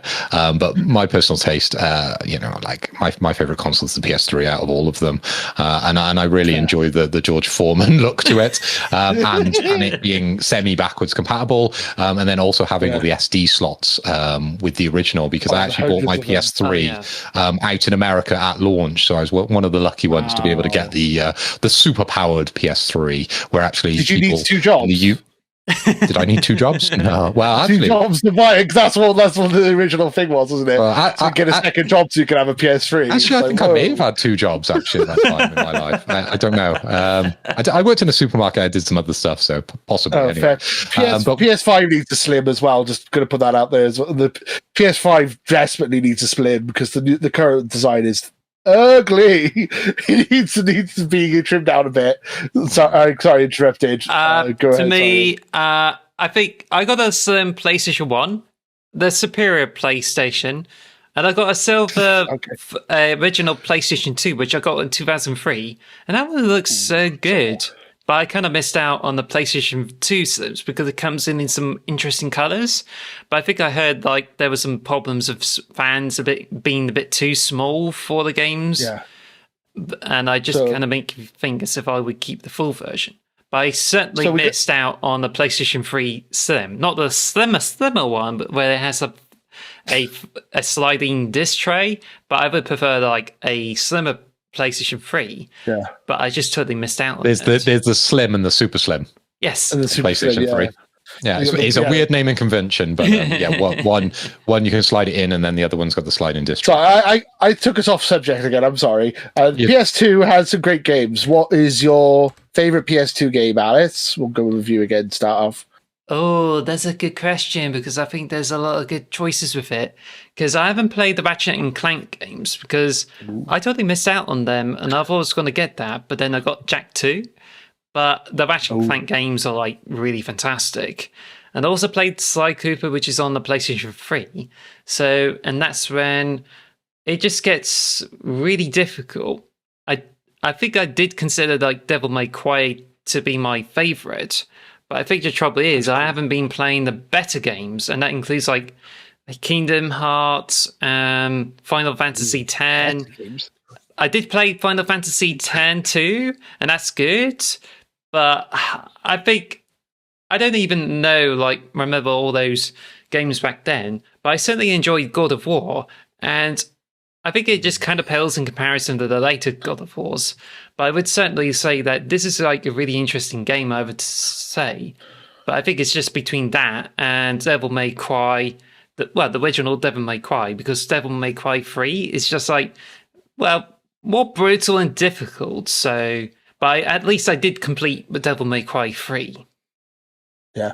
My pick is Grand Theft Auto San Andreas, the greatest open world game of all time, or at least it was. The remake kind of ruined it with like Milk Rain, which was really bad. Like the rain looked like milk in the remake. It was really bad. But the original, I loved San Andreas so much. Just getting in a helicopter, flying off, jumping out, skydiving, just messing about in the streets. Such a fun game. So that was my pick, is Grand Theft Auto San Andreas. Phil, what is your favorite PS2 game? It really sounds like there's too many PlayStation games to mention, really. I think Alice did the grand tour of PS2 games there in a little segment. And obviously you've picked Grand Theft Auto, which again is an absolute stellar game. But one game I'm sort of surprised that neither of you have mentioned, seeing as we obviously mentioned Metal Gear Solid as being the best PS1 game. I'm going to nominate Metal Gear Solid 2 because I again am the outlier, I suppose, to the crowd, in the sense that I prefer Metal Gear Solid 2. This is my favorite Metal Gear of the Metal Gear series. I really like the twist, which I won't give away for the listeners because I would assume the majority of them haven't played the Metal Gear Solid series, but enjoy playing Snake in that game because you don't get a lot of time with Snake. I agree. But you play as Abby. He plays Abby. Yeah, Abby comes in with the muscles and destroys Big Boss and things like that. So yeah, particularly good game. Really, really fond memories of playing that a lot alongside my brother and my friend Thomas. We played a lot of it in my dad's shop at the time because we used to sort of all gather there after school, and I was one of the lucky ones. As I said, I got a PlayStation 2 from America, so I got a lot of these games early. And Metal Gear Solid 2, I think I got 6 months before it came out in the UK. So there was a queue of kids outside my dad's shop coming in to have a look at Metal Gear Solid 2 because it was the talk of the town at the time. So that is my vote. My honorable mention for this one is Street Fighter EX3. Don't know if you've ever played that version of it, but it is the version with Skullomania, Garuda, D-Dark, just to mention some of the big names within it. Had a lot of fun, and I think that's probably where my Street Fighter obsession grew from Street Fighter 2 back in the day on the Super Nintendo. But Street Fighter EX3, it's not a well-known Street Fighter, but it is a particularly fond memory of mine for the PS2. Yeah, I would say Metal Gear Solid 2 is a fantastic pick. I should have picked that maybe. I picked Grand Theft Auto because it's, but Metal Gear Solid 2 is a fantastic game, and so is Metal Gear Solid 3 as well. If you said 3, I would have been just as on board with your pick. I like both of them a lot. Yeah, I think 2 actually might be my favorite as well. I think I might agree with you. I think I like the twist at the end. I love the turn off the console, Jack. All that stuff. I just love all that crazy stuff with the digital information being kept for all the crazy predicting the future stuff that Kojima did. I love that stuff. Looking back at it now, it's so cool. He's such an innovator. I loved Metal Gear Solid 2. Such a good game. I completed the Metal Gear Solid 2 on the Vita, actually, not on the original PlayStation 2, which is why I haven't fought. Don't count then. But I would say, yeah, I would agree that this would be the best game of the generation. But it still holds up. Yeah. If you go back to play Metal Gear Solid 2 now, it still does some stuff that modern games don't do. You could shoot certain fruits and stuff, or certain things like physics and stuff. Some of the physics engines and stuff in Metal Gear Solid 2, even modern games can't do now. It's kind of crazy how advanced that game was for its time, for sure. It's also the part where you just go up to any of the guards, you point at them, and you expect them to shake their bums off to get their dog tags off. Yeah, make them shake. Yeah. So I really like the way this is playing out. So for PS1, it's Metal Gear Solid 1. For PS2, it's Metal Gear Solid 2. But unfortunately, you guys obviously mentioned Metal Gear Solid 3, and that is the popular decision on the best Metal Gear. A lot of people love Snake Eater, but personally, it really lost something for me. Metal Gear 2 was always my favorite, so that would have my vote for the best PS2 game. You mentioned about the Street Fighter EX3. I played Tekken 4, and I've also played Contra Shattered Soldier, which is also a rare gem. It's what maybe get PlayStation 2, and I think it's just really fantastic. I had a huge blast out of it, but it's also really hard and doesn't rely on saves. So this one is probably one of the most overlooked games there, but it's still really impressive. But I would definitely nod heads to the fact Metal Gear Solid 2 is actually really good. Probably the best game of the generation. So we're going to move on to the PS3.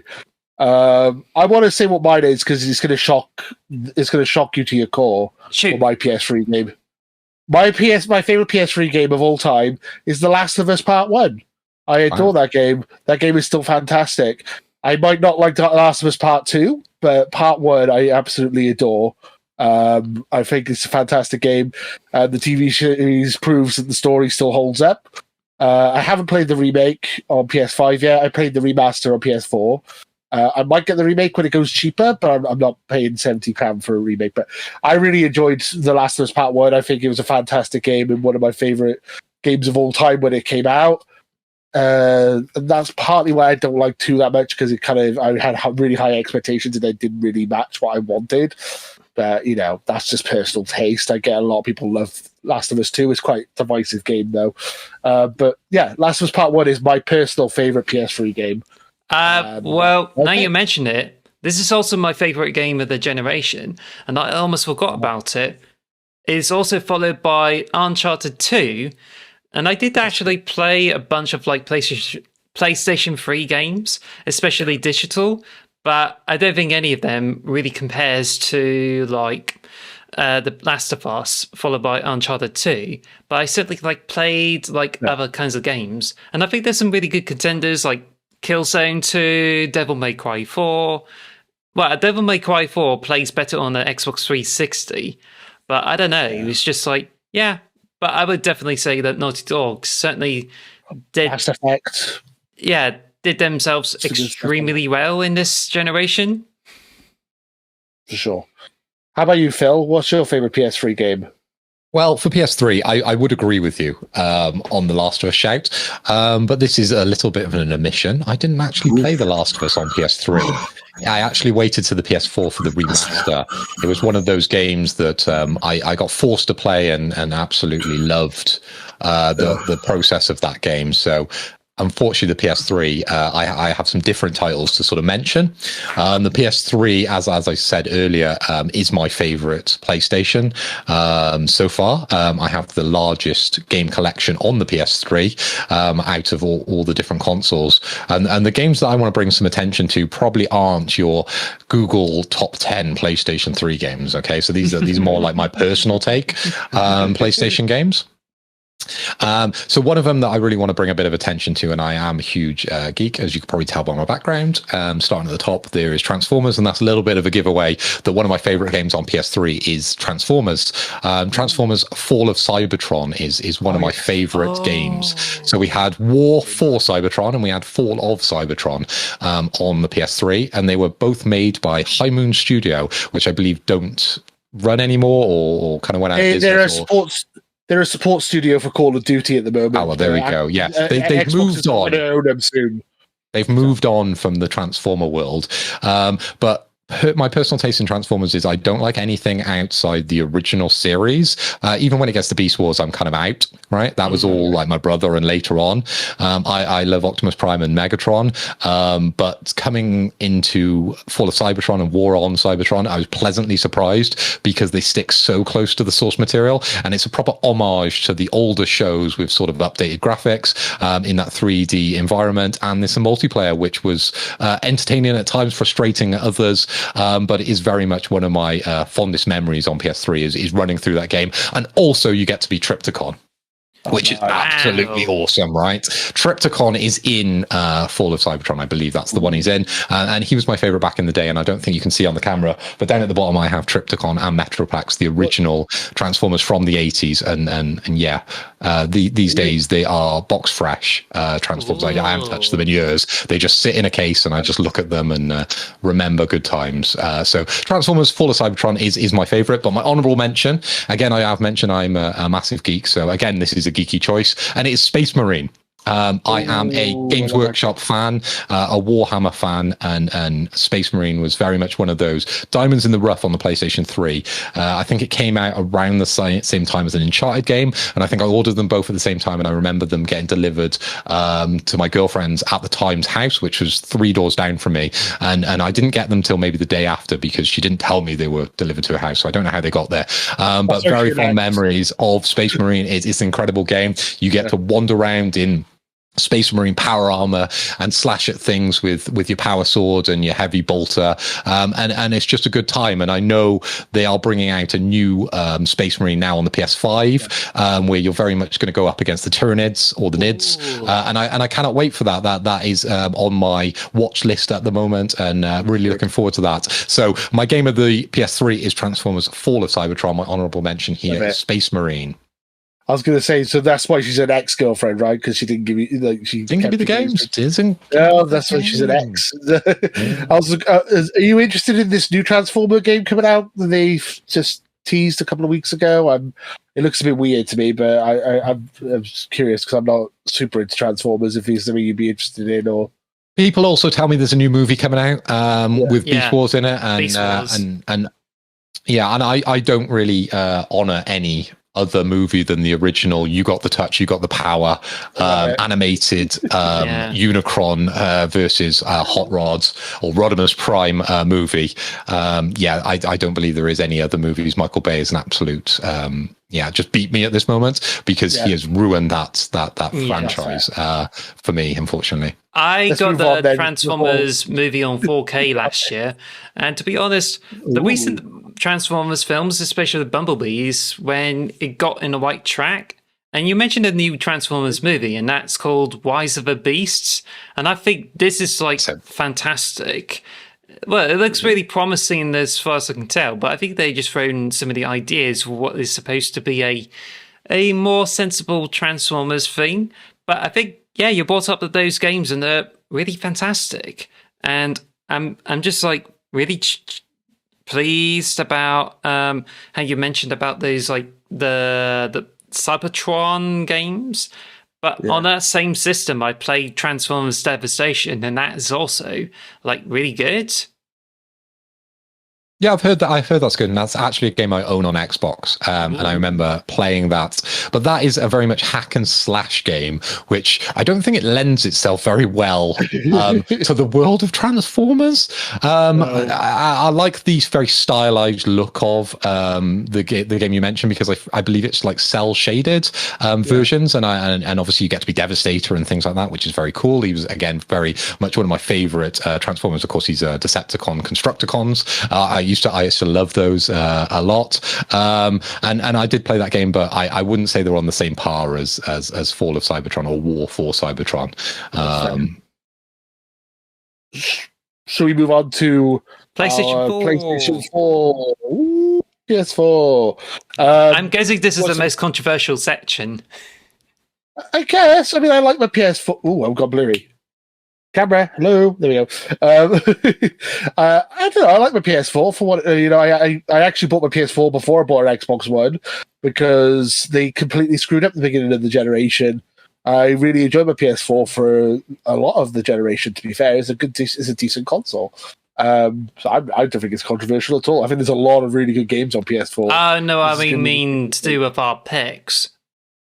Okay. Well, my pick is Spider-Man, Marvel's Spider-Man. I love it. It's like one of my favorite open world games of all time.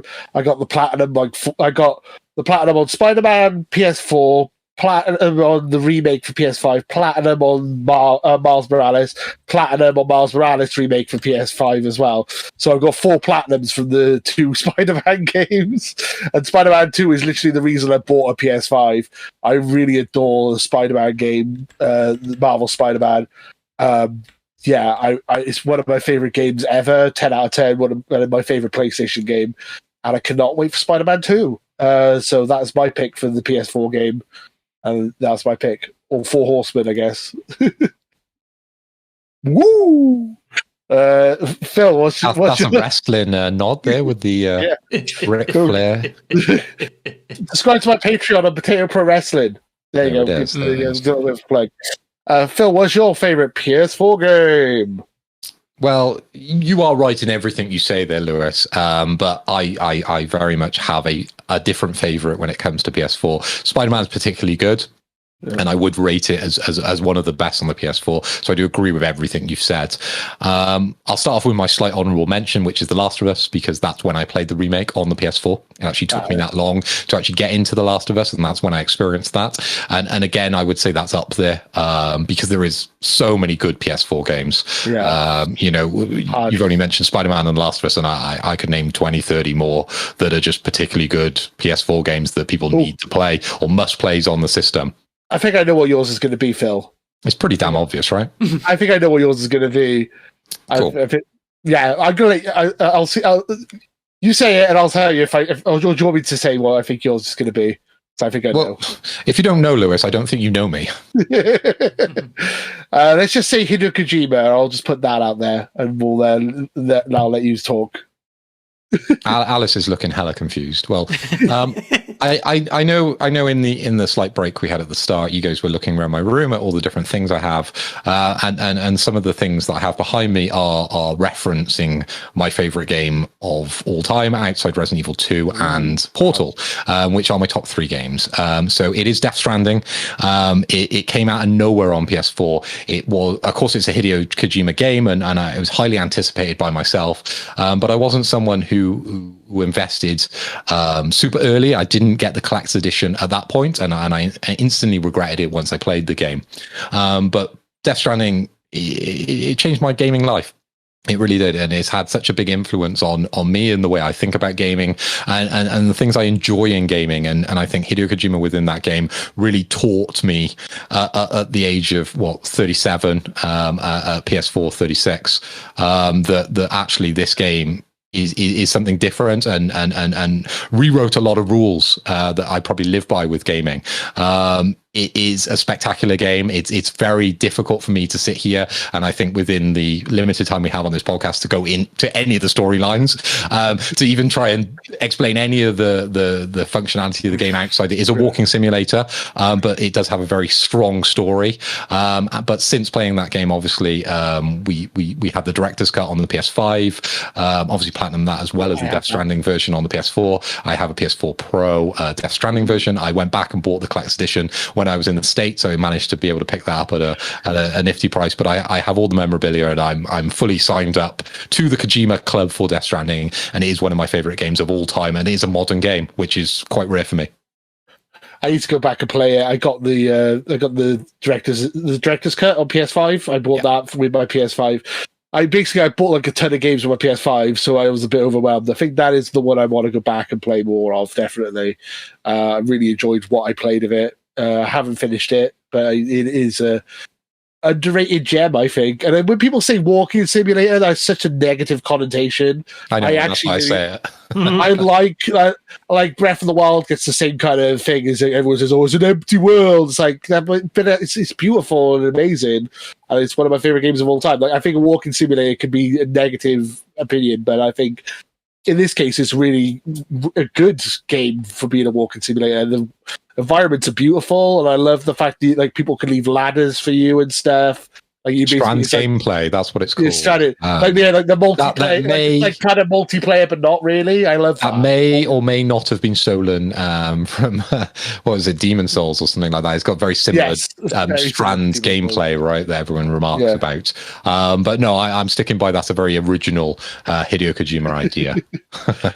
But actually, I don't really think that stuff really makes too much of a difference when you play the game. But the story itself just sucks you in, swallows you. And you go on an incredible journey of self-discovery, I think, within that game. One of the particular highlights, obviously, is the vistas that you sort of pass through, and the emotion that's carried through with the music.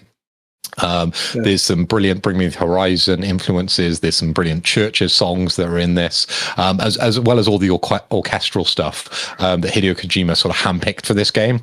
I think this is very much an art piece as well as a game that has the visual aspect, has the storytelling, has the music, and then some of the most spectacular gameplay moments and set pieces that I've ever seen in video gaming.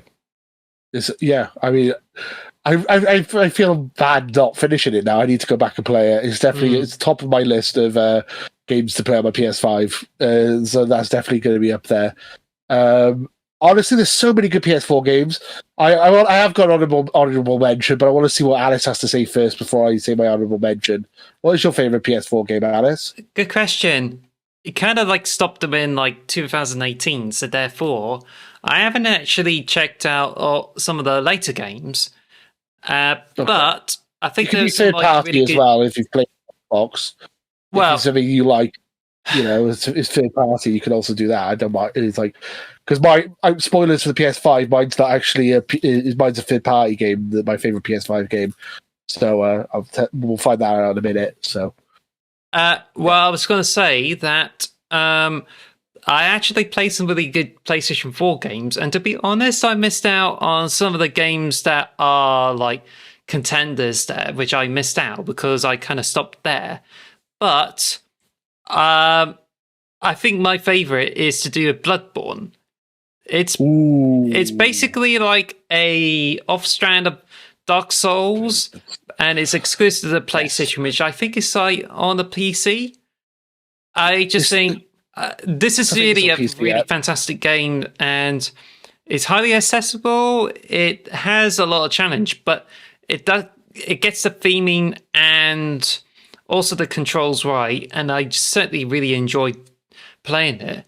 I just even got a platinum for it, which I think since then it's got like a DLC with it, but I just managed to complete it all for the platinum, so it just really works. Wow. I'm shocked that you got the. I suck at Souls games. I really do. But I do love Bloodborne. I think it's a fantastic setting and a fantastic world. I wish I played it more. I haven't got the platinum on it. I'm shocked that you got the platinum. That game is so hard. That game's great. I mean, you're not really into Souls games, really, are you, Phil. Davey and Spencer are though. They love their Souls games, don't they? No, it's just not my type of game. That kind of roguelike aspect of the game where you play a million things a million times to try and be that slightly bit better and overcome a boss. Ultimately, the experiences which I've touched on across my sort of back catalogue of PlayStation greats don't tend to go down that route. I think a lot of them are probably heavily influenced from the things around me, the things I love, as well as very strong narrative games, as opposed to those crushing difficulty games. I play League of Legends outside of PlayStation, and that crushes me enough. So I don't need to play Souls games. I really don't. I get it. I downloaded Wulong, and I can't even get past the first boss, and I completely just given up on that game now because it's just too hard. And I get completely where you're coming from. My honorable mention I wanted to mention with the PS4 is my second favorite PS4 game, Ghost of Tsushima. I think that game is absolutely beautiful. And it doesn't. I feel like the fact that Last of Us 2 beat it at the Game Awards was a bit of a travesty because I thought it was a fantastic game and needed to be won more awards. To be honest, I thought it was a absolutely brilliant game. One of my favorites. So that's honorable mention. Ghost of Tsushima. So now we're on to the current generation, the PS5. And I know, Alice, you don't own a PS5, so you're more than welcome to mention a third-party game that's also on PS5. So as long as it's showed up on PS5, that's fine. That's a good question. Which one is it on PlayStation 5 as well? So I'll just start off with my favorite. It's going to contradict everything we just said 2 seconds ago. My favorite PS5 game is Elden Ring. I know we just said about Souls games being too hard, but it's actually a Souls game that I've beaten and I had a lot of fun with. They have a lot of accessibility stuff to make it actually beatable and make it. It is punishingly hard, but you can find workarounds. And I just love the world. It reminds me of Breath of the Wild. Just love basically everywhere you can go, there's something. The environment is beautiful. The game is amazing to play. I absolutely adore Elden Ring. And it was my favorite game of last year and my favorite game on PS5. Even though I played on Xbox, so is that cheating? Probably. But we're gonna say Elden Ring is my favorite PS5 game for sure. Do you have one, Alice, or should we come back to you? That's a good question because I don't think I've played a lot of games that are also on the PS5 as well. So, but I think, to be honest, if I owned one, I would definitely enjoy Spider-Man and God of War Ragnarok. But then I would have preferred the original God of War. But I haven't actually played a lot of PlayStation games since 2018, so it's very difficult for me to narrow down which games on Xbox I've played, or on PC, or on the Switch that would also be played on the PlayStation 5, and that's a bit of a conundrum. Because your game of the year last year was Pokemon, even though we were an Xbox podcast, so that was that completely threw everything off. And that one's not on the PlayStation 5. No, of course not. And then Vampire Survivors is also up there as well. I'm trying to think of games that you like that would be on PlayStation. You're very much into your Xbox, I must say. Dedicated to the cause. Well, actually, one of the games that is also on the PlayStation 5, Devil May Cry 5 is amazing. Ooh. But I think there's also third-party titles that are better, which I haven't got a chance to try them. If I play the latest Resident Evil games, for instance, on Game Pass, then I would. This would count because I think that's on the PlayStation 5. But I think there's there's a lot of opportunities, and I certainly missed them out for not owning the PlayStation 5. But I don't know, this is a bit of a difficult one, so I do not have the most accurate contender for it. But if you really want to handle me, Devil May Cry 5, so... There you go. So we'll leave it down to our PlayStation expert, our special guest. You're going to wrap up the segment with your favourite PS5 game. Don't disappoint us. Let's have something amazing. High expectations here for you, Phil. All the pressure in the world. No, I can take the pressure on this one because it is a game that I've spoken quite a lot about on our PlayStation podcast, which we've mentioned a couple of times, and that's MPS We Trust. If anyone's interested, make sure you go and give us a sub on YouTube and follow us over on Twitter. But my favorite PlayStation 5 game so far, the generation, obviously we're very early on, is Horizon Forbidden West. This is the game that I have enjoyed the most. I wouldn't say it's the best game. The best game is God of War. God of War Ragnarok is a better game. It's a more rounded game. But the game I enjoyed more was diving into Horizon with Aloy.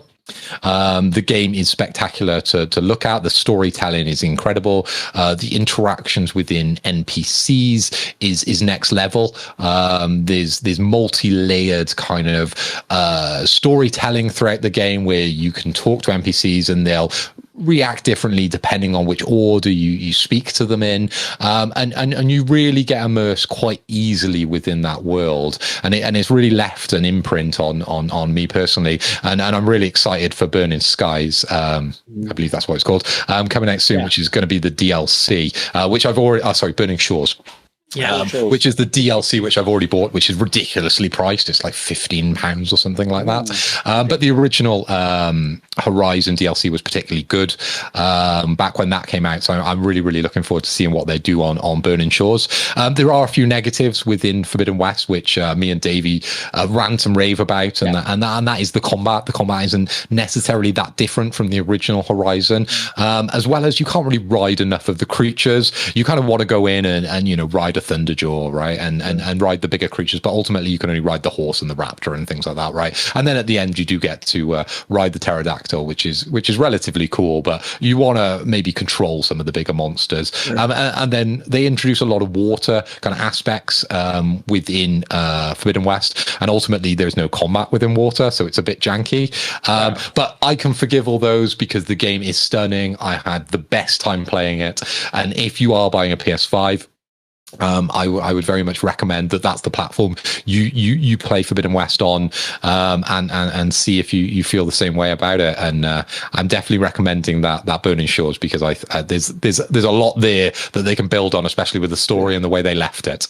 I don't want to go into the story, but they left it at a very particular moment where I wasn't disappointed like I was with Atomic Heart, because they left it on a bloody cliffhanger, but they've left this one on a cliffhanger, and I just can't wait. I really can't wait to see what happens. I really can't. I was going to say, I'm surprised the PS5 game wasn't Death Stranding director's because you did that for Game of the Year a couple of years ago. Yeah. Well, I can't go Hideo Kojima for every single console. Can I? Yeah. Metal Gear Solid 1, 2, 3, 4, and 5. Well, you didn't pick Metal Gear Solid 4 because that's a good game, but you didn't pick that as a top PlayStation 3 game. No, I could have though. I could have been very much Hideo Kojima Stan or Stan, right? I think Stan of San. Yeah. Oh man. And he's making an Xbox game soon, which I'm really excited for. I hope it's going to be good. Yeah. Fingers crossed. But yeah, to buy a Xbox, right? Yeah, exactly. I have to admit, Horizon on the PlayStation 5, this does look very good, and this is something that would be interested to play it. I would pretty much prefer to play that than the God of War, but now you've mentioned it, I also be interested to play Stray, but it's also on PC, but I do not have a strong enough PC to play this on it, so I just pretty much Davey adores Stray, doesn't he? Yes. I haven't played either.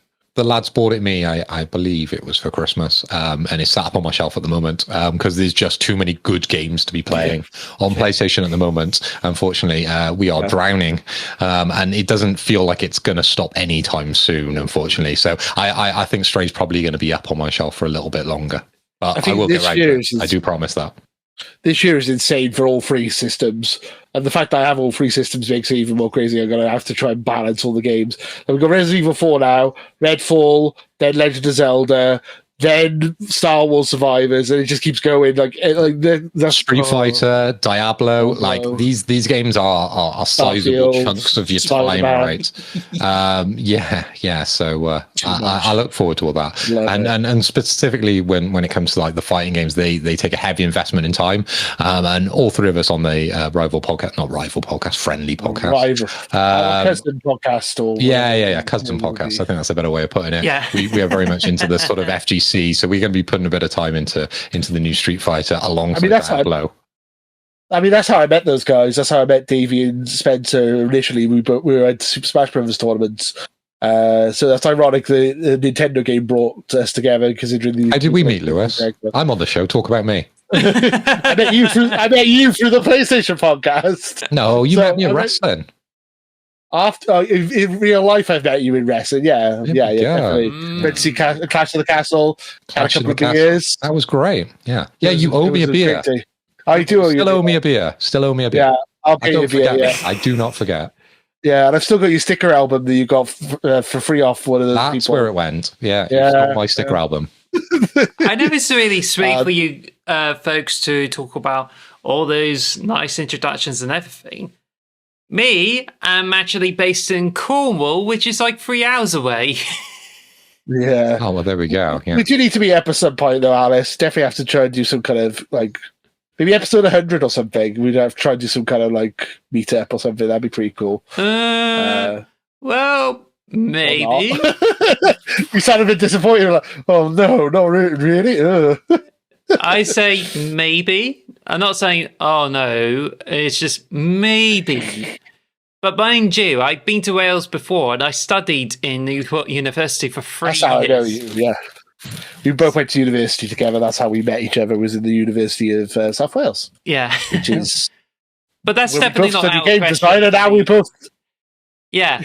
It's definitely not out of question for me to, visit Wales. But I think, to be honest, I'm not really into this whole network kind of thing over there. So I'm just going to take a lot of adjusting to do before we can get to episode 100. But still a good idea. Yeah, definitely. So that's pretty much the end of the podcast. That's our topic of the show done. We do have, Alice, you usually ask me a question, but do you want Phil to ask me a question? Did you? Or, Phil? If you, I suppose you have put you on the spot a bit. Put you on the spot a little bit there. Sorry, me to ask Lewis a question. Yes, if you would like. Okay. Yeah, I've got one. Ooh, okay. Good. Right. So, Lewis, we're both relatively big wrestling fans. You much more than me. I dipped in very early with the Hulk Hogan's and the Ultimate Warriors and the Ric Flairs of the world, and then I've only really come back into it now within this last year, and I suppose going to Clash of the Castle. So my question is linked to wrestling and specifically, if I can get my words out, wrestling games. I want to know what was your favorite wrestling game, and maybe you can remark about, I don't know if you've ever spoke about this on your podcast before, but maybe you can remark about some happy memories from it. Did you create any characters? Because I always remember that being the highlight of a wrestling game, is creating yourself and giving yourself the special moves. Which special moves did you go for? Generally, I was always either the Swanton Bomb or the figure four leg lock, which was made famous obviously by my favorite wrestler of all time, Ric Flair. So my favorite wrestling game of all time is not on Xbox. It is WWF No Mercy for the N64. I thought so. It's such a classic game. It's an amazing game. I love it. I used to make characters all the time in it. It's so much fun. I always make myself, obviously, because and then obviously I've carried on doing that on my YouTube channel with CCW, which I'm going to be bringing back soon because I got a capture card, so I'm going to do some custom wrestling. Maybe I'll make Phil, maybe I'll make Alice. That might be fun. Potato. We'll see. I'm 100% a heel kind of character, right? I want to be Ric Flair, right? That would be my persona if I was a wrestler. Done. Okay, so I got Potato as my face character, Chief is my heel character. Simple. And then you got Captain Wales as well, who's like the patriotic Welsh character that's basically like Hulk Hogan or Ultimate Warrior or, like 1980s. Cody Rhodes. Oh, yeah. Cody is these days. Cody is these days, yeah. So, yeah, man, I adore wrestling games. I spend way too much time playing wrestling games. I've just got WWE 2K23. I've been playing General Manager mode on that quite a lot as well. But my favorite of all time is WWF No Mercy on the N64. Highly recommend playing it. It still holds up. It's still a fun game to play. It has all the best wrestlers on it because it was the Attitude Era, which is like peak what most people enjoy. Rock, Austin. Oh, you said finishing moves as well. You can't go wrong with a stunner. You got to go. You always go stunner? You've always got to have a stunner, Stone Cold Stunner every time. Yeah. Or I like the ones which just look really brutal, like Last Ride's always quite good, or like a Tombstone. Yeah. Nice. But yeah, stunner. You can't go with stunner. Oh, hell yeah!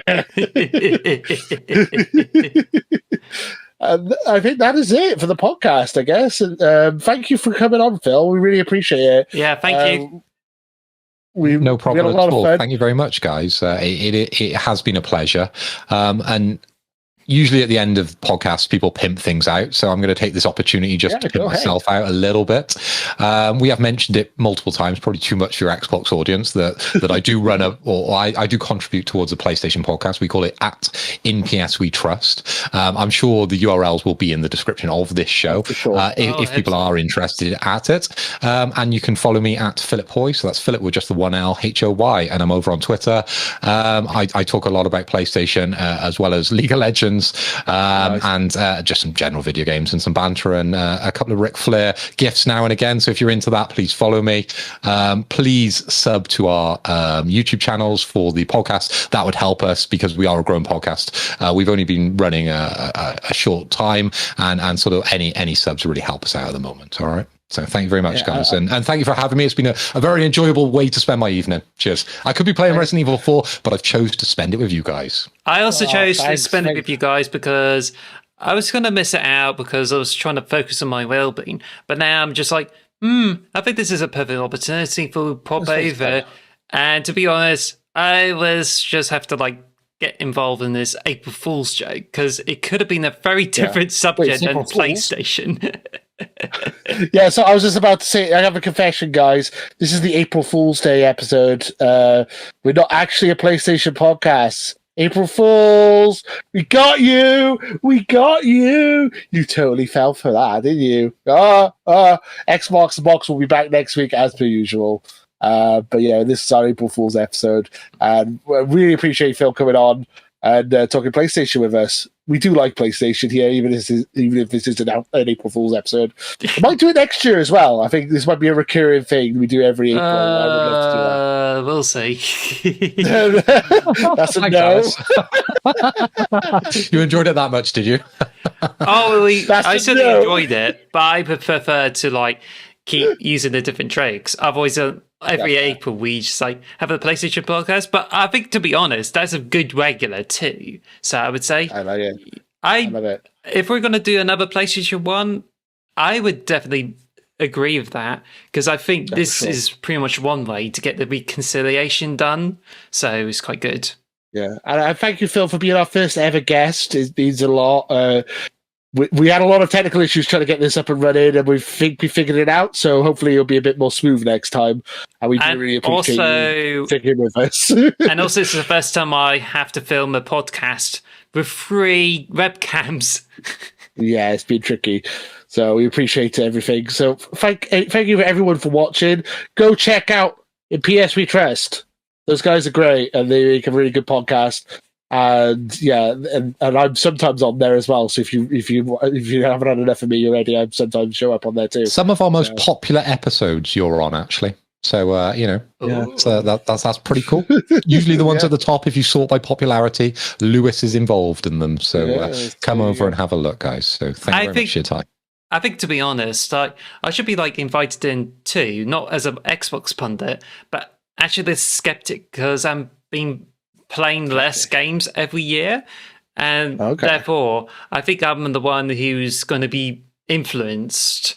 I mean, if I be in the PlayStation Trust podcast, then I will be the one who gets talked and see if looking for any reasons why I want to play any of this stuff. So that's you're saying you want them to convert you, is what you're saying. That's right. To bring you in, you want them to bring you in and get you to play PlayStation, and then you're going to abandon me and just do your own PlayStation podcast. I see how this goes.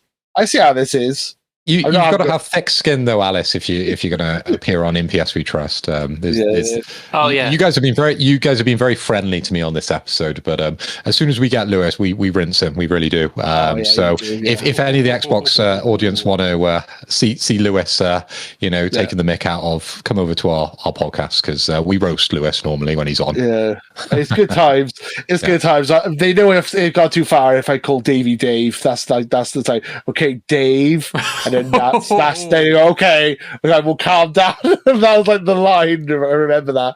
Yeah, that was when you crossed the line. It was like, I call you Dave. If I fully name you, that's it. If I go Philip Hoy, then you'll know you've gone too far. Then we know that's the roasting's gone too far. Or you're trying to pimp out my Twitter, one of the two. Yeah, Philip Hoy at Twitter.